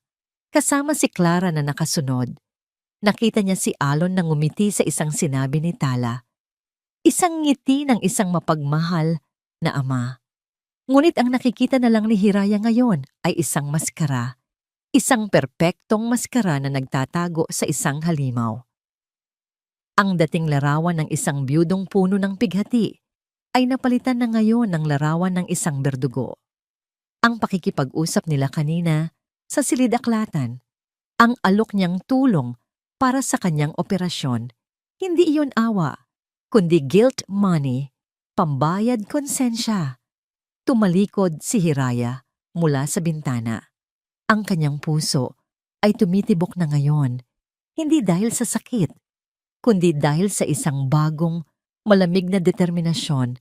Tapos na ang pagiging maamo. Tapos na ang pagiging isang Hiraya na laging umiintindi. Ang babaeng naglalakad ngayon sa pasilyo ay isang estranghero, isang babaeng binuhay ng katotohanan at handang sunugin ang lahat para sa hustisya. Pumasok siya sa kanyang silid at kinuha ang luma niyang maleta. Binuksan niya ito at walang emosyong sinimulang ilagay ang kanyang mga damit sa loob. Bawat damit ay isang paalala ng kanyang katangahan. Bawat gamit ay isang simbolo ng kanyang pagkakamali. Nang matapos siya, hinila niya ang maleta palabas ng silid. Sa ibaba, narinig niya ang masayang boses ni Tala na nagkukwento tungkol sa kanyang therapy. Narinig niya ang boses ni Clara na tumatawa at narinig niya ang boses ni Alon, ang boses mula sa recording. Huminto siya sa itaas ng hagdan, hawak ang hawakan ng kanyang maleta at ang laptop. Pinanood niya ang eksena sa sala. Isang perpektong pamilya na nagtatawanan. Isang pamilyang binuo sa ibabaw ng mga kasinungalingan at sa libing. Handa na ba ang inyong mga puso para sa isang kwentong susubok sa inyong pananaw tungkol sa pag-ibig, pagpapatawad at pagbuo ng pamilya mula sa mga abo ng nakaraan? Halina't pakinggan natin ang isang salaysay na magpapatunay na kung minsan ang pinakamalalim na sugat ang nagiging daan tungo sa pinakatotoong paghilom. Sabi nila, ang tahanan ay kung nasaan ang puso. Ngunit paano kung ang mismong tahanan mo ay isang malaking paalala ng pusong nawala? At paano kung ang tanging taong kayang magbalik ng init dito ay ang anino ng kahapong pilit mong tinatakasan? Samahan niyo po ako at sabay nating tuklasin ang kwento ni na Alon at Hiraya. Ang unang bumati kay Alon de Villa sa kanyang pag-uwi ay hindi ang yakap ng isang pamilya, kundi ang nakakabinging katahimikan ng Villa Amihan. Ang malawak na pasilyo na may sahig na gawa sa mamahaling marmol ay kumikinang sa ilalim ng ilaw ng chandelier, ngunit ang kinang nito ay malamig, parang yelo. Walang init, walang buhay. 3 buwan siyang nawala. 3 buwan ng sunod-sunod na business meetings sa iba't ibang bansa. Isang paraan ng pagtakas na pinili niya upang huwag harapin ang mga multo sa loob ng sarili niyang pamamahay. Ngunit sa huli, kailangan pa rin niyang umuwi. Palagi siyang uuwi sa lugar na ito. Isang mansyon na mas mukha pang musoleo ng mga alaala. Binitiwan niya ang kanyang leather briefcase sa sahig. Ang tunog nito ay umalingaw-ngaw sa kalawakan ng sala. Isang maliit na ingay sa perpektong kaayusan ng lahat. Ang bawat gamit ay nasa tamang lugar, malinis, at walang bahid ng alikabok. Ngunit ang kaayusang yon ay hindi nagdulot ng kapayapaan sa kanya. Bagkus ay lalo lang nitong ipinamukha ang kawalan. Ito ang tahanang binuo niya para kay Liwayway. Ang bawat sulok ay may bakas ng kanyang nangiti, ng kanyang halakhak. Ngunit 2 taon na ang nakalipas, mula nang ang mga ngiting iyon ay naging mga litrato na lamang sa pader. At ang kanyang halakhak ay naging isang alaalang unti-unting pinipiga ang puso ni Alon. Napabuntong hininga siya. Ang pagod ng biyahe ay dumagan sa kanyang mga balikat. Pamilyar ang bigat na ito. Hindi lamang pagod ng katawan, kundi pagod ng kaluluwa. Papasok na sana siya sa kanyang silid-aklatan nang isang tunog ang pumukaw sa kanyang pansin. Isang halakhak. Hindi. 2 magkaibang halakhak. Ang isa ay matinis at puno ng inosenteng saya, ang tawa ng isang bata. Ang tawa ni Tala. At ang isa pa ay tawa ng isang babae. Malambing, mainit, at puno ng kalinga. Hindi yon ang tawa ni Liwayway. Kumunot ang noo ni Alon. Dahan-dahan siyang naglakad patungo sa glass sliding doors na nakaharap sa hardin. Ang pinakapaboritong lugar ni Liwayway sa buong mansyon. Ang tunog ay lalong lumilinaw at kasabay nito ang pagkirot ng isang bagay sa loob ng kanyang dibdib. At doon, sa gitna ng mga rosas na personal na inalagaan noon ng kanyang asawa, nakita niya ang isang eksenang hindi niya inaasahan. Si Tala, ang kanyang 5 taong gulang na anak, ay nakaupo sa wheelchair nito, nakatingala at tumatawa ng malakas. Ang mga mata nitong kadalasan ay may bakas ng lungkot ay ngayoy nagniningning sa ilalim ng sikat ng araw. At sa tabi nito, nakaluhod sa damuhan, ay ang babaeng dahilan ng lahat ng ito. Si Hiraya Aguas, ang matalik na kaibigan ni Liwayway ang yaya ng kanyang anak. May hawak na munting eroplanong laruan si Hiraya. Pinalilipad-lipad ito sa hangin habang gumagawa ng mga nakakatawang tunog. Ayan na, Tala. Papalapag na ang Flight 737 sa Tala Airport, sabi nito. At muli silang nagtawanan. Napatigil si Alon sa kanyang kinatatayuan, tila isang estatwa sa likod ng salamin. Ang gininto ang liwanag ng hapon ay bumabalot sa dalawa, na parabang sila ay nasa loob ng isang perpektong painting.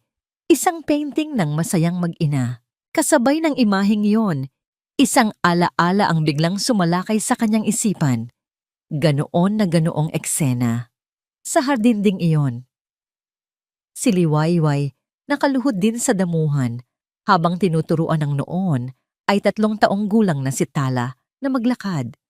Ang hangin ay nililipad ang kanyang mahabang buhok at ang kanyang tawa ay kasabay ng musika ng kalikasan. Halika anak, kayang-kaya mo yan, sabi noon ni Liwayway.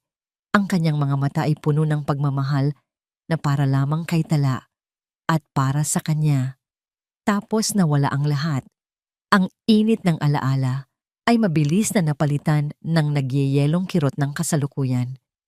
Nakita niya kung paano marahang hinaplos ni Hiraya ang buhok ni Tala. Isang kilos na pamilyar, isang kilos na pag-aari lamang ni Liwayway, isang itim na damdamin ang gumapang sa puso ni Alon. Paninibugho, galit, pagkakanulo.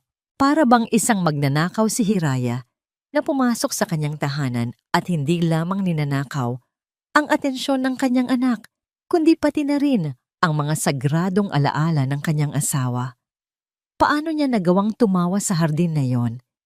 Paano niya nagawang punan ang isang espasyong hindi para sa kanya? Hindi na niya napigilan ang sarili. Itinulak niya ang sliding door. Ang tunog nito ay biglang pumutol sa masayang sandali sa hardin. Agad na napalingon si Hiraya. Ang ngiti sa kanyang labi ay unti-unting naglaho nang makita siya. Mabilis itong tumayo at pinagpagan ng kanyang bestida. Sir Alon, bati nito. Ang boses ay puno ng paggalang at kaunting gulat. Hindi po namin alam na ngayon ang uwi ninyo. Hindi sumagot si Alon. Ang kanyang mga mata ay matalim na nakatuon kay Hiraya bago bumaling kay Tala. Tala, sabi niya, ang boses ay malamig at walang emosyon. Ang kaninang masayang mukha ng bata ay napalitan ng pag-aalinlangan. Daddy, mahinang sabi nito, at tila humigpit ang kapit sa braso ng kanyang wheelchair. Lumapit si Alon, bawat hakbang ay tila nagpapabigat sa hangin. Huminto siya sa harap nilang dalawa. Ang kanyang anino ay bumabalot sa maliit na anyo ni Tala. Tumingin siya muli kay Hiraya. Ang tingin niya ay sapat na para magpayelo ng sinuman. Iniwan kong maayos ang lahat bago ako umalis. Simula niya, ang bawat salita ay mabagal at may diin. Ang kanyang boses ay hindi malakas, ngunit puno ito ng awtoridad na tila kayang magpayanig ng buong hardin. Ang trabaho mo ay alagaan ang mga pangangailangan ng anak ko. Tiyaking nakakakain siya sa tamang oras, naiinom ang kanyang gamot, at ligtas sa lahat ng oras. Iyon ang usapan. Naramdaman ni Hiraya ang panginginig ng kanyang mga kamay. Pinilit niyang magsalita ng mahinahon. Sir, iyon po ang ginagawa ko. Naglalaro lang po kami sandali. Naglalaro? Putol ni Alon. Isang mapait ng ngisi ang gumuhit sa kanyang mga labi. Ang mga mata niya ay lumipat mula sa mukha ni Hiraya, pababa sa damuhan kung saan ito nakaluhod kanina. Ang eksaktong lugar kung saan si Liwayway ay madalas umupo. Sa paboritong lugar ni Liwayway, gamit ang mga laruan na si Liwayway mismo ang bumili. Bawat salita ay parang isang sampal. Napayuko si Hiraya, hindi makatingin ng diretso sa nag-aapoy na mga mata ni Alon. Ramdam niya ang pagkapit ni Tala sa laylayan ng kanyang damit.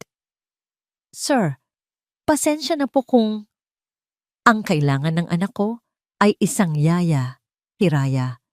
Pagpapatuloy ni Alon, tila hindi narinig ang kanyang sinabi. Isang empleyado, hindi niya kailangan ng isang kapalit. Ang salitang kapalit ay tumagos sa puso ni Hiraya na parang isang kutsilyo. Kapalit? Ganoon ba ang tingin niya sa kanya? Matapos ang lahat ng pag-aalaga at pagmamahal na ibinuhos niya kay Tala, hindi bilang isang empleyado, kundi bilang isang kaibigan ng kanyang ina? Nagsimulang mamasa ang mga mata ni Hiraya, ngunit pinigilan niya ang pagtulo ng mga luha. Hindi ngayon, hindi sa harap niya. Daddy, umiiyak na, sabi ni Tala. Ang munting boses nito ay nababasag. Nana Hira is not. Ang pagtatanggol ng bata ay lalo lang nagsilbing gasolina sa apoy sa dibdib ni Alon. Ang makitang mas kinakampihan ng sarili niyang anak ang babaeng ito kaysa sa kanya ay isang dagok na hindi niya matanggap. Para sa kanya, binubura ni Hiraya ang alaala ni Liwayway at hinahayaan pa itong mangyari ng sarili niyang anak. Iyon na ang huling patak. Tumingin si Alon kay Hiraya sa huling pagkakataon. Ang kanyang mukha ay isang blangkong maskara. Walang mababakas na anumang emosyon maliban sa yelo. Ang desisyon ay nabuo na sa kanyang isipan, matigas at hindi na mababali. Umpisahan mo nang mag-impake ng iyong mga gamit, malamig niyang utos. Natigilan si Hiraya. Ang lahat ng dugo sa kanyang mukha ay tila hinigop. Itinaas niya ang kanyang paningin, puno ng pagkalito at sakit. Pipo? Sir, ano po ang ibig ninyong sabihin?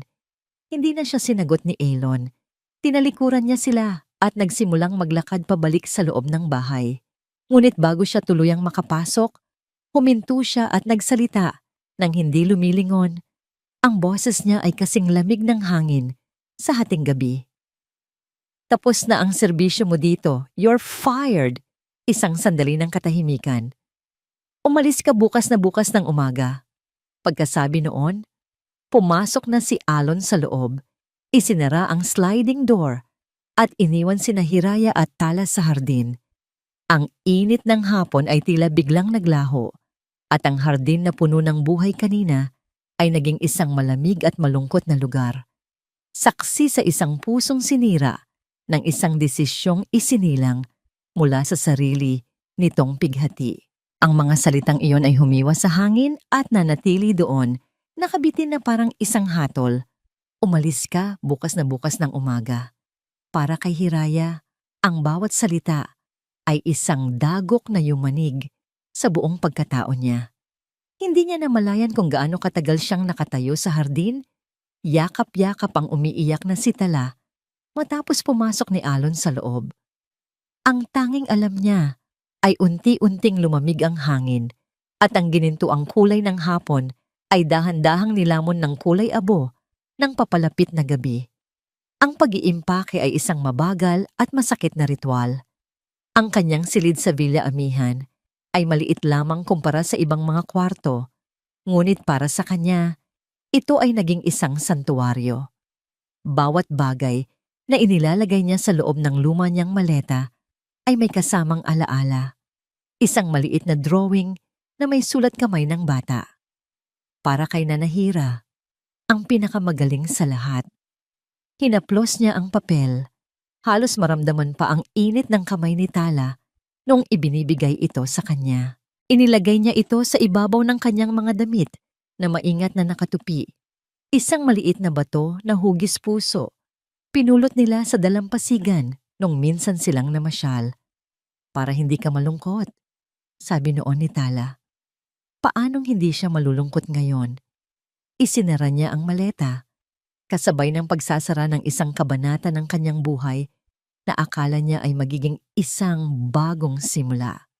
Hindi galit ang nararamdaman niya para kay Aylon. Hindi pa. Ang nangingibabaw ay isang malalim, nakalulunod na pighati. Pighati para kay Tala na muling mawawalan at pighati para sa sarili na muling kailangang mag-umpisa sa wala. Bago siya tuluyang umalis, dumaan siya sa silid ni Tala. Ang bata ay mahimbing nang natutulog, Ngunit kahit sa pagtulog, baka sa mukha nito ang pamamaga ng mga mata mula sa pag-iyak. Marahan siyang naupo sa gilid ng kama. Hinaplos niya ang malambot na buhok nito. Tala anak, bulong niya. Ang boses ay nanginginig. Kailangan munang umalis ni Nana. Pero pangako, hindi kita kalilimutan ha. Maging mabait ka kay daddy mo. Huwag kang magpapagutom. Isang butil ng luha ang pumatak mula sa kanyang mata at tumama sa kamay ng bata. Mabilis niya itong pinunasan. Hindi niya kayang gisingin ito. Hindi niya kayang harapin ang mga mata nitong magtatanong kung bakit. Idinikit niya ang kanyang labi sa noo ng bata para sa isang huling halik. Isang halik na puno ng pasasalamat, pagmamahal, at isang paalam na hindi niya kayang bigkasin. Pagkatapos ay tumayo siya at tahimik na lumabas ng silid. Iniwan ang isang piraso ng kanyang puso sa loob nito. Ang Villa Amihan ay mas tahimik kaysa dati nang lisanin niya ito. Bawat anino sa pasilyo ay tila nagmamasid. Bawat pag-click ng kanyang takong sa marmol na sahig ay isang paalala na siya ay isang dayuhan sa lugar na ito. Pagdating niya sa malaking pinto, hindi na siya lumingon pa. Mot kwang lang dai, amtantay doy, tapchung bao kong dyan bentrong biktu. Narinig ni Alon ang mahinang tunog ng pagsara ng pinto sa ibaba. Nakatayo siya sa teres ng kanyang silid, hawak ang isang baso ng alak, nakatingin sa kadiliman ng gabi. Tapos na, may isang bahagi sa kanya na nakaramdam ng ginhawa. Ang kaayusan ay naibalik na. Ang anino ni Hiraya ay wala na sa hardin ni Liwayway. Wala nang banta sa mga alaala ng kanyang asawa. Iyon ang sinasabi niya sa kanyang sarili. Iyon ang pilit niyang pinaniniwalaan. Ngunit bakit parang mas lumawak ang mansyon? Bakit parang mas naging mabigat ang hangin? Iwinaksin niya ang mga tanong sa kanyang isipan at inubos ang laman ng kanyang baso. Disiplina. Iyon ang kailangan niya. Iyon ang kailangan ni Tala. Ang disiplinang yun ay unang nasubok kinagabihan. Nana, Hira. Narinig ni Alon ang mahinang ungol mula sa baby monitor. Pumasok siya sa silid ni Tala at nakita itong hindi mapakali sa kanyang pagkakahiga. I'm here, Tala. It's Daddy, mahinang sabi niya. Minulat ng bata ang kanyang mga mata. Sa una ay may pagkalito, pagkatapos ay paghahanap. Nanahira, tanong nito. Ang boses ay inaantok pa. Umupo si Alon sa kama.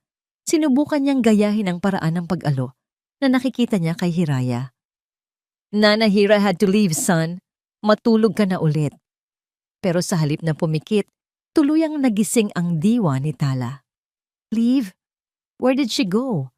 Babalik siya, di ba, Daddy? Isang buhol ang tila na buo sa lalamunan ni Alon. Hindi na, anak. Tayo na lang dalawa.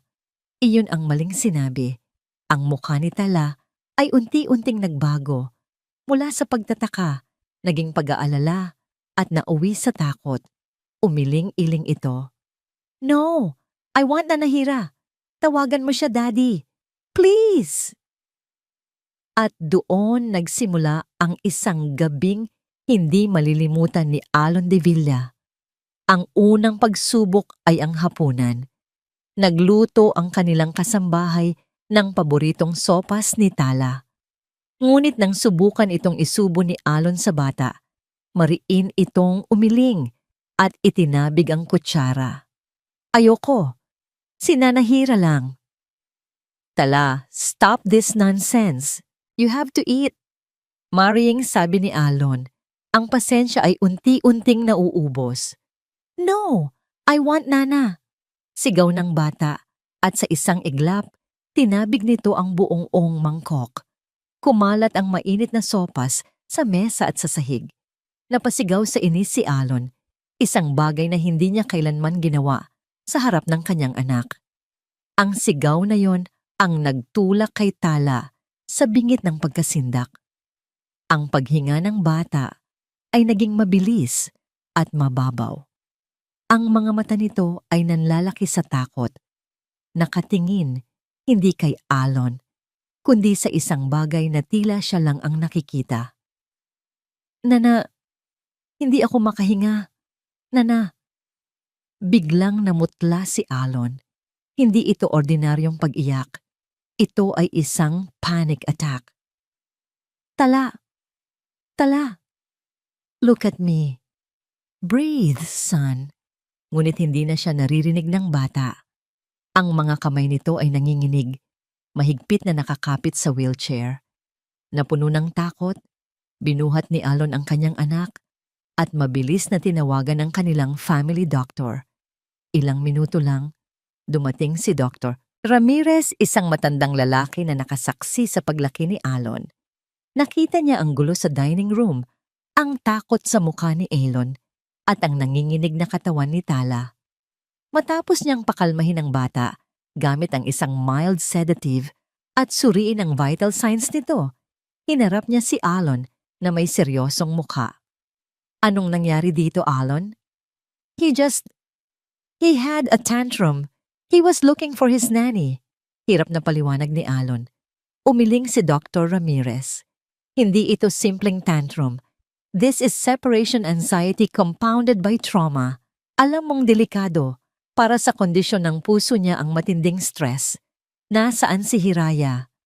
Nag-iwas ng tingin si Alon. I let her go. Isang mahabang katahimikan ang namagitan. Tumingin si Dr. Ramirez kay Alon na parabang hindi niya ito kilala. You did what? Alon, si Hiraya ay hindi lang isang yaya para sa batang iyan. She is his anchor. Mula nang mawala si Liwayway at mangyari ang aksidente, siya ang naging mundo ni Tala. At basta mo na lang siyang inalis? She was overstepping her boundaries. Katwiran ni Alon. Kahit siya mismo ay hindi na naniniwala sa sarili niyang mga salita. Boundaries? Sarkastikong sabi ng doktor. Ang pagmamahal ba ay may boundary, Alon? Nakikita mo ba ang epekto ng pagtatakda mo ng boundaries sa anak mo? Itinuro niya ang natutulog na si Tala. Kung magpapatuloy ito, hindi lang emosyon niya ang masisira. Baka pati ang pisikal niyang kalusugan ay bumigay. Tumingin si Alon sa kanyang anak, ang maputlang mukha, ang mga bakas ng luha.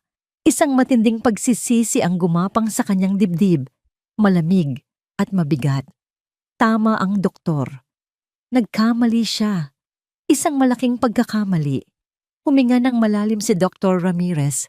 Ang kanyang boses ay naging mas mariin at walang paligoy-ligoy. This is not a suggestion, Alon. This is a medical advice. Kung ayaw mong malagay sa mas matinding panganib ang buhay ng anak mo, huminto ang doktor. Tinitigan si Alon ng diretso sa mata upang siguruhing naiintindihan niya ang bigat ng bawat salita. Tawagan mo ang yaya na yon para bumalik. Agad-agad. Tawagan mo siya. Agad-agad. Ang mga salita ni Dr. Ramirez ay umalingaw-ngaw sa isipan ni Alon na parang isang sirang plaka. Matapos umalis ng doktor, naiwan siyang nakatayo sa gitna ng sala, napapalibutan ng katahimikan at ng bigat ng kanyang pagkakamali.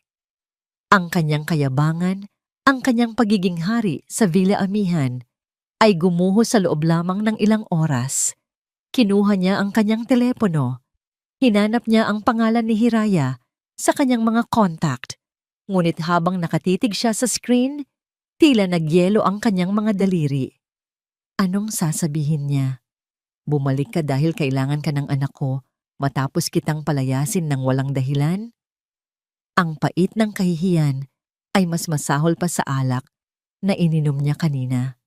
Binaba niya ang telepono. Hindi ito pwedeng idaan sa isang tawag lang. May mga pagkakamaling kailangang itama ng harapan. Gaano man ito kahirap, ito ay isa sa mga yon. Kinuha niya ang susi ng kanyang kotse.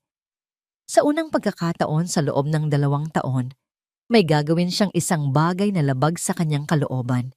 Hindi para sa negosyo, hindi para sa sarili, kundi para sa kanyang anak. Ibababa niya ang kanyang korona at luluhod kung kinakailangan. Ang pagmamaneho mula sa marangyang subdibisyon ng Villa Amihan patungo sa lugar kung saan nakatira si Hiraya ay parang paglalakbay sa dalawang magkaibang mundo. Ang malalapad at malilinis na kalsada ay unti-unting naging makikitid na eskinita. Ang mga mansyon ay napalitan ng mga dikit-dikit na bahay at mga apartment na tila pagod na sa paglipas ng panahon. Ipinark ni Alon ang kanyang mamahaling itim na sedan sa isang gilid at agad itong naging sentro ng atensyon. Lumabas siya ng sasakyan, suot pa rin ang kanyang designer suit at pakiramdam niya ay isa siyang dayuhan na napadpad sa ibang planeta. Ang amoy ng usok mula sa mga nag-iihaw sa kanto at ang ingay ng mga batang naglalaro sa kalye ay sumalubong sa kanya. Isang mundong malayong-malayo sa pinag-aarihang katahimikan ng Villa Amihan. Ayon sa record ng kanyang HR department, nakatira si Hiraya sa isang maliit na boarding house sa dulo ng eskinita. Kumatok siya sa pintong kinakalawang na. Ang tunog ay tila kinain ng ingay sa paligid. Isang matandang babae ang nagbukas. "Sino po sila?" tanong ng matanda. Pinasadahan siya ng tingin mula ulo hanggang paa. "Hinahanap ko po si Hiraya Aguas," formal na sabi ni Alon. "Nasa itaas, pangalawang pinto sa kaliwa," sabi ng matanda. Tila hindi pa rin makapaniwala sa kanyang nakikita. Umakyat si Alon sa isang makitid at madilim na hagdanang gawa sa kahoy. Bawat baitang ay lumalangit-ngit. Pagdating niya sa itaas, nakita niya ang pintong tinutukoy. Huminga siya ng malalim bago kumatok. Nang bumukas ang pinto, ang mukha ni Hiraya na puno ng pagod ay napalitan ng matinding pagkabigla. Nakasuot lamang ito ng simpleng duster, ang buhok ay nakapusod. Sa likod niya, nakita ni Alon ang kabuuan ng kanyang tinutuluyan. Isang maliit na kwartong kasya lamang ang isang papag, isang maliit na mesa, at isang lumang aparador. Maayos ang mga gamit, ngunit ang kasikipan at karukaan ng lugar ay isang malaking sampal sa mukha ni Alon. Ito ang buhay na ibinigay niya pabalik kay Hiraya. "Sir Alon," nauutal na sabi ni Hiraya. Anong ginagawa ninyo rito?" Pinilit ni Alon na lunukin ang buhol sa kanyang lalamunan. "Hiraya, pwede ba tayong mag-usap?" Nag-aalangan man, pinapasok siya ni Hiraya. Walang maupuan kaya't nanatili silang parehong nakatayo. Ang distansya sa pagitan nila sa maliit na silid ay puno ng hindi masabing mga salita at ng bigat ng mga nangyari. Si Hiraya ang unang bumasag sa katahimikan. "Kung nandito po kayo para sa huling sahod ko, pwede naman po sanang..." "Hindi iyon." Mabilis na putol ni Alon. Tumingin siya sa sahig, sa mga mata ni Hiraya. Kahit saan, huwag lang makita ang sakit sa mukha nito. "Nandito ako, dahil kay Tala." Ang pagbanggit sa pangalan ng bata ay nagpabago sa ekspresyon ni Hiraya. Ang pagtataka ay napalitan ng pag-aalala. Anong nangyari kay Tala? Maayos lang ba siya? Dito na nagsimulang gumuho ang pader na binuo ni Alon. Hindi pag-amin niya. Ang boses ay bahagyang nanginginig. "He's not okay. Hindi siya kumain. At he had a panic attack." Isang mabilis na paghinga ang kumawala kay Hiraya. Itinaas niya ang kamay sa kanyang bibig. Ang mga mata ay nanlaki sa takot. "Diyos ko po." Tumawag ako ng doktor. Sinabi niya sa akin na... Nahirapan si Alon na dugtungan ang sasabihin. Ito na ang sandali ng pagpapakumbaba. Na mali ako. Mali ang ginawa kong pagpapaalis sa'yo.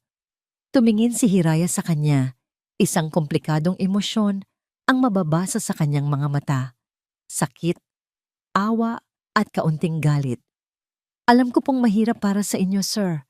Alam kong naaalala ninyo si Liwayway. Pero si Tala, alam ko," sabi ni Alon. "Alam ko na ngayon." Nilapitan niya ito, isang hakbang lang, ngunit para itong 1 milya. "Hiraya, I'm asking you, please, come back. Hindi ito isang utos. Isa itong pakiusap. Isang mahabang katahimikan. Tumingin si Hiraya sa maliit na bintana ng kanyang silid, tila tinitimbang ang lahat.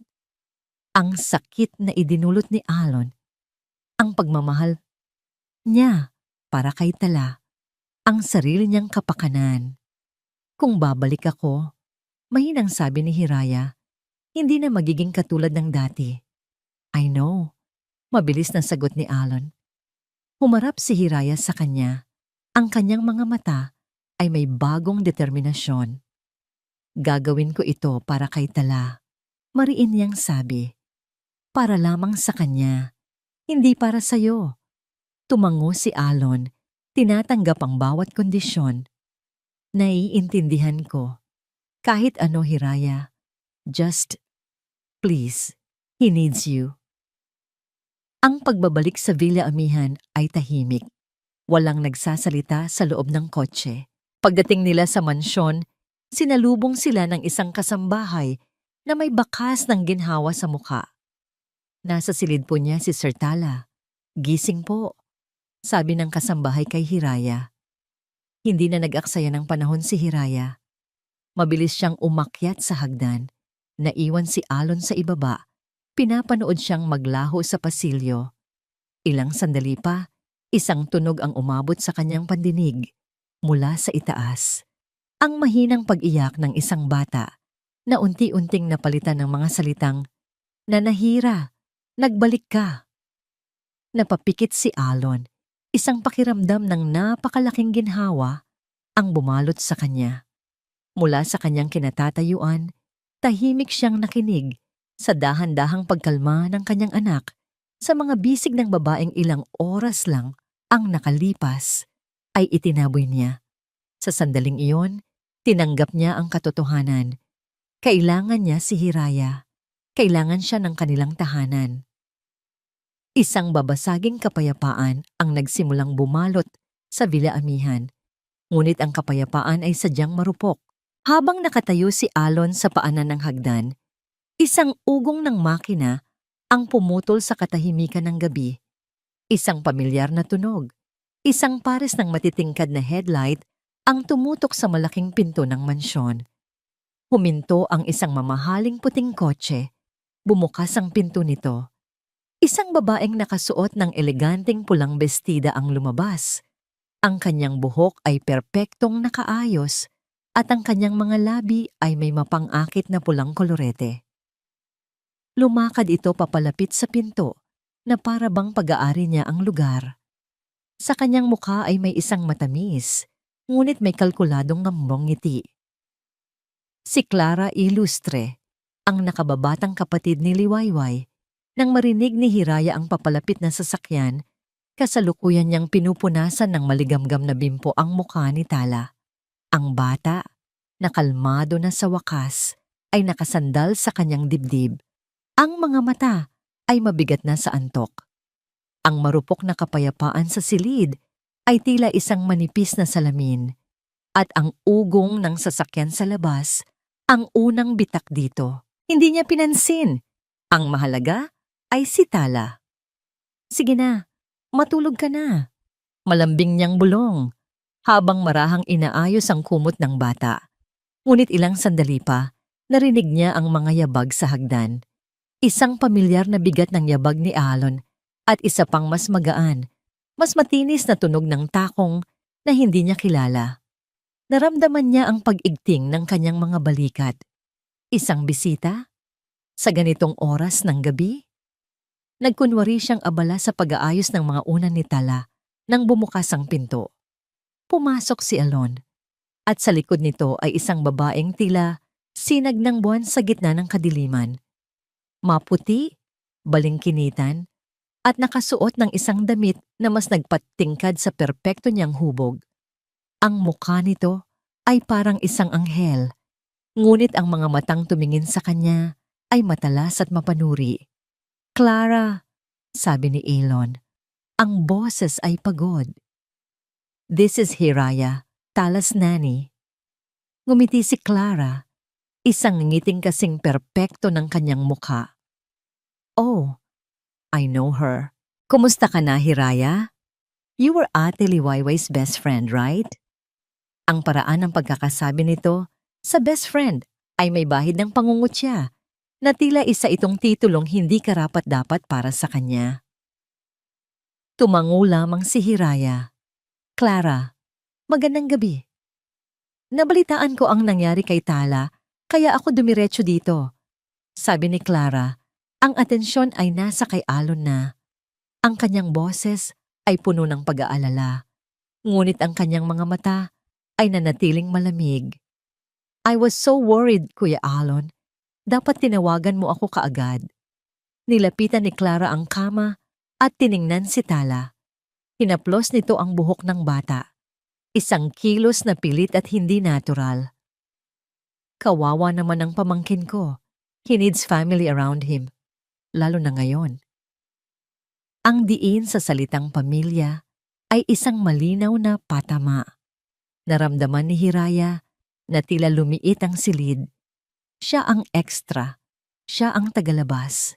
Kinabukasan, ang pakiramdam na yon ay lalong tumindi. Maagang gumising si Hiraya para ihanda ang almusal ni Tala. Habang matiyaga niya itong sinusubuan ng hiniwang prutas, pumasok si Clara sa dining hall. Suot ang isang mamahaling silk robe. Mukha itong bagong ligo at ang bango ng kanyang pabango ay kumalat sa buong silid.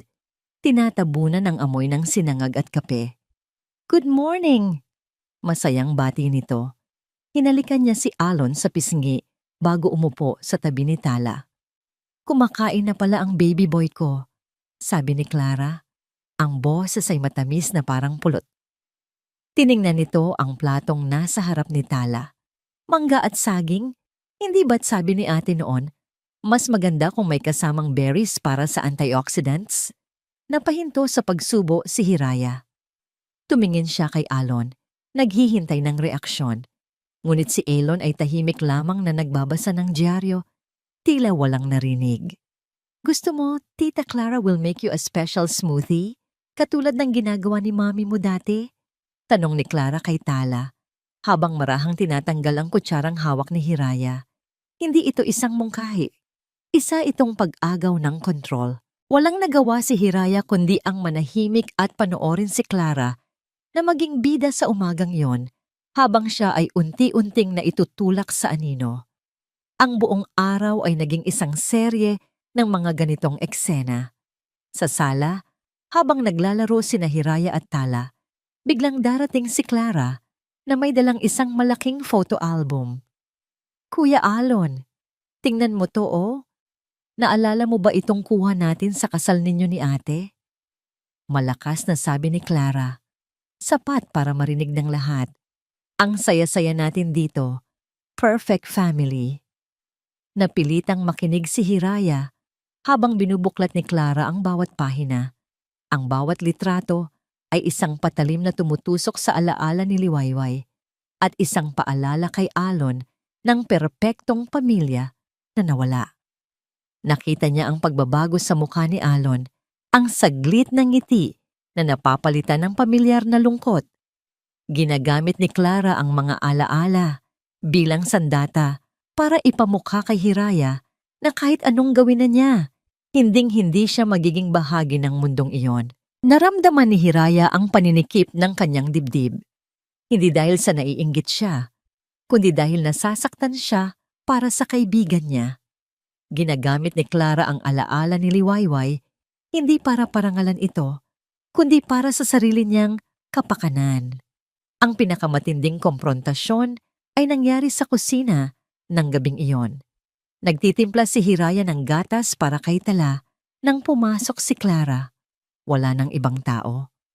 Ang matamis na ngiti ni Clara ay naglaho, napalitan ng isang malamig na ekspresyon. Sumandal ito sa counter, pinag-krus ang mga braso at pinanood si Hiraya.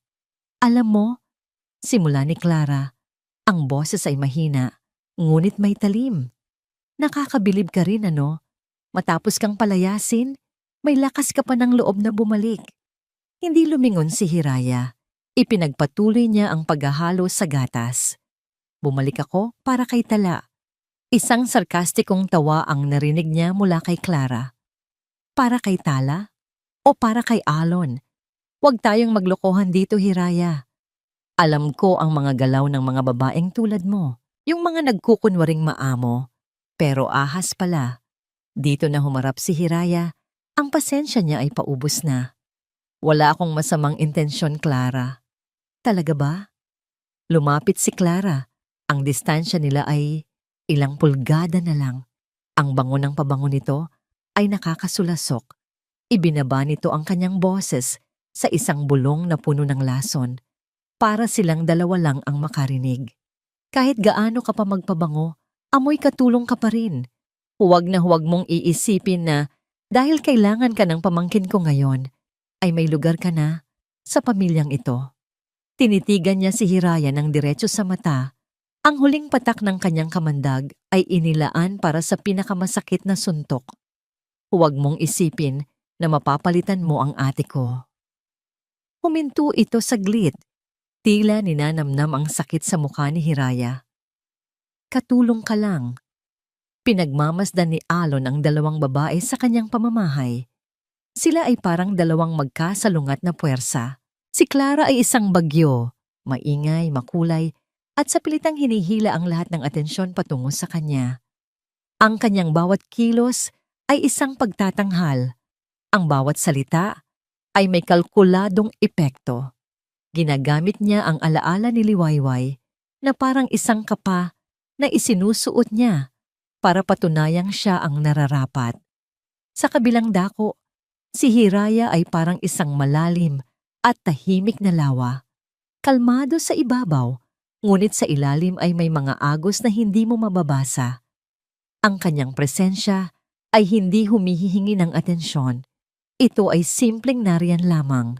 Isang tahimik na haligi na sumusuporta sa mundo ng kanyang anak. Sa kabila ng mga patutsada ni Clara, sa kabila ng pagpipinta nito kay Hiraya bilang isang hamak na katulong, may napapansin si Alon na hindi niya kayang ipagsawalang bahala ang epekto ni Hiraya kay Tala.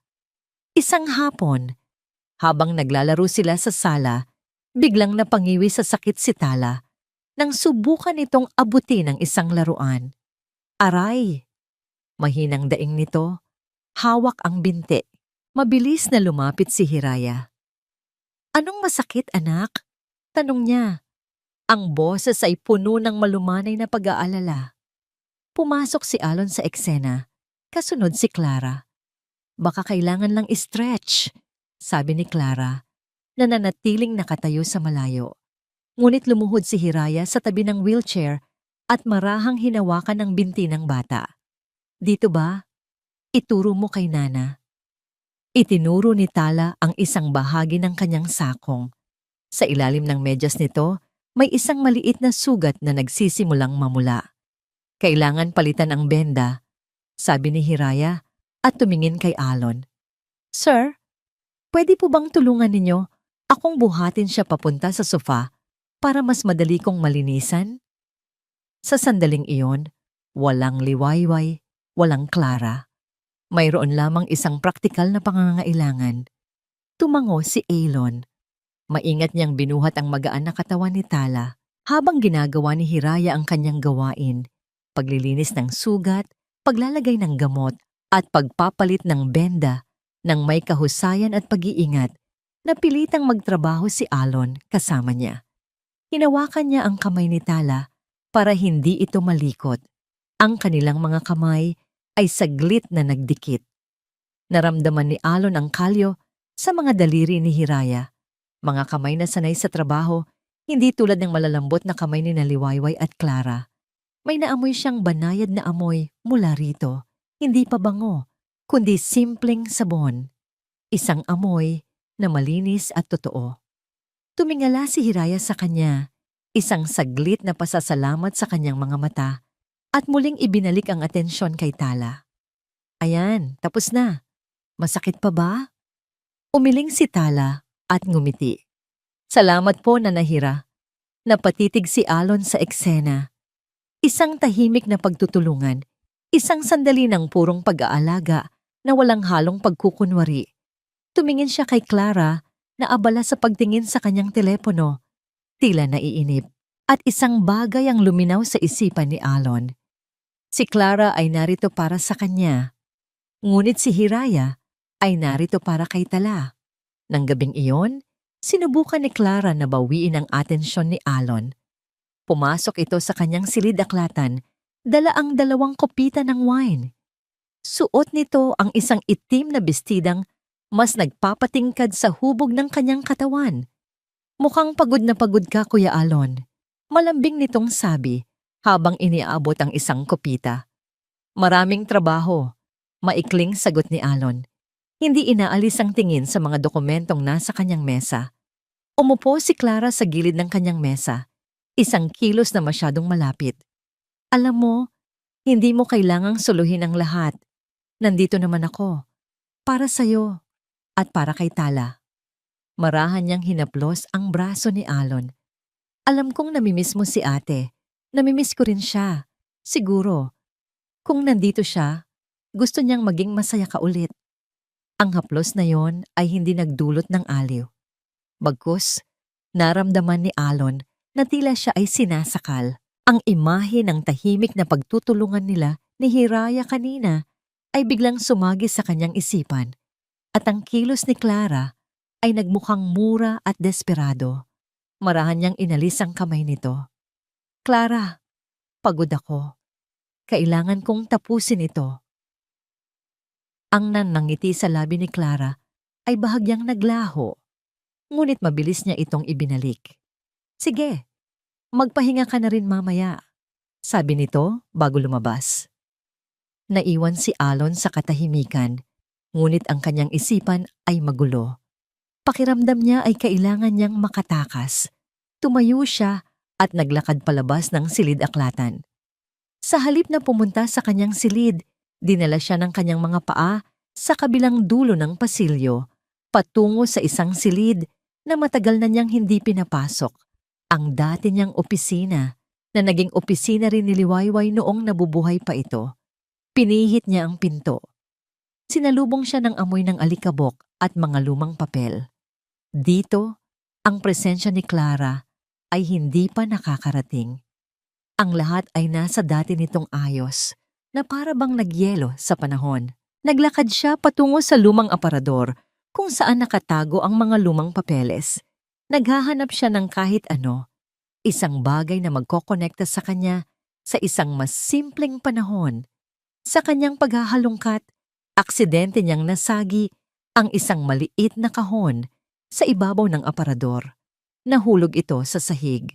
Kumalat ang laman, mga lumang litrato, mga resibo, at isang maliit na kulay rosas na purse na pamilyar sa kanya. Iyon ang purse na madalas gamitin ni Hiraya noong una itong nagsimulang magtrabaho para sa kanila. Noong nabubuhay pa si Liwayway. Siguro ay naiwan niya ito nang minsan siyang tumumulong mag-ayos sa silid na ito. Pinulot niya ang mga nagkalat na laman. At doon, sa ilalim ng isang lumang resibo, may nakita siyang isang bagay na nagpatigil sa kanyang paghinga. Isang bote ng gamot, maliit at puti. Binasa niya ang etiketa. Isosorbid dinitrate. Take 1 tablet as needed for chest pain. Isang gamot para sa puso. Kasunod nito, nakita niya ang isang nakatuping papel. Isang bill mula sa isang pampublikong ospital. Binuklat niya ito. Nakapangalan kay Hiraya Aguas. Ang diagnosis, congestive heart failure. At sa ibaba ang isang malaking halaga na may markang unpaid. Napaupo si Alon sa sahig, hawak ang mga piraso ng lihim ni Hiraya. Biglang nag-ugnay-ugnay ang lahat sa kanyang isipan. Ang pamumutla nito minsan, ang paminsan-minsang paghahabol nito sa hininga na akala niya ay dahil lang sa pagod. Ang desperasyon sa mga mata nito nang sabihin niyang bumalik ito para lamang kay Tala. Hindi lang yon dahil sa pride, iyon ay dahil sa pangangailangan. Kailangan niya ang trabaho, kailangan niya ang pera para sa kanyang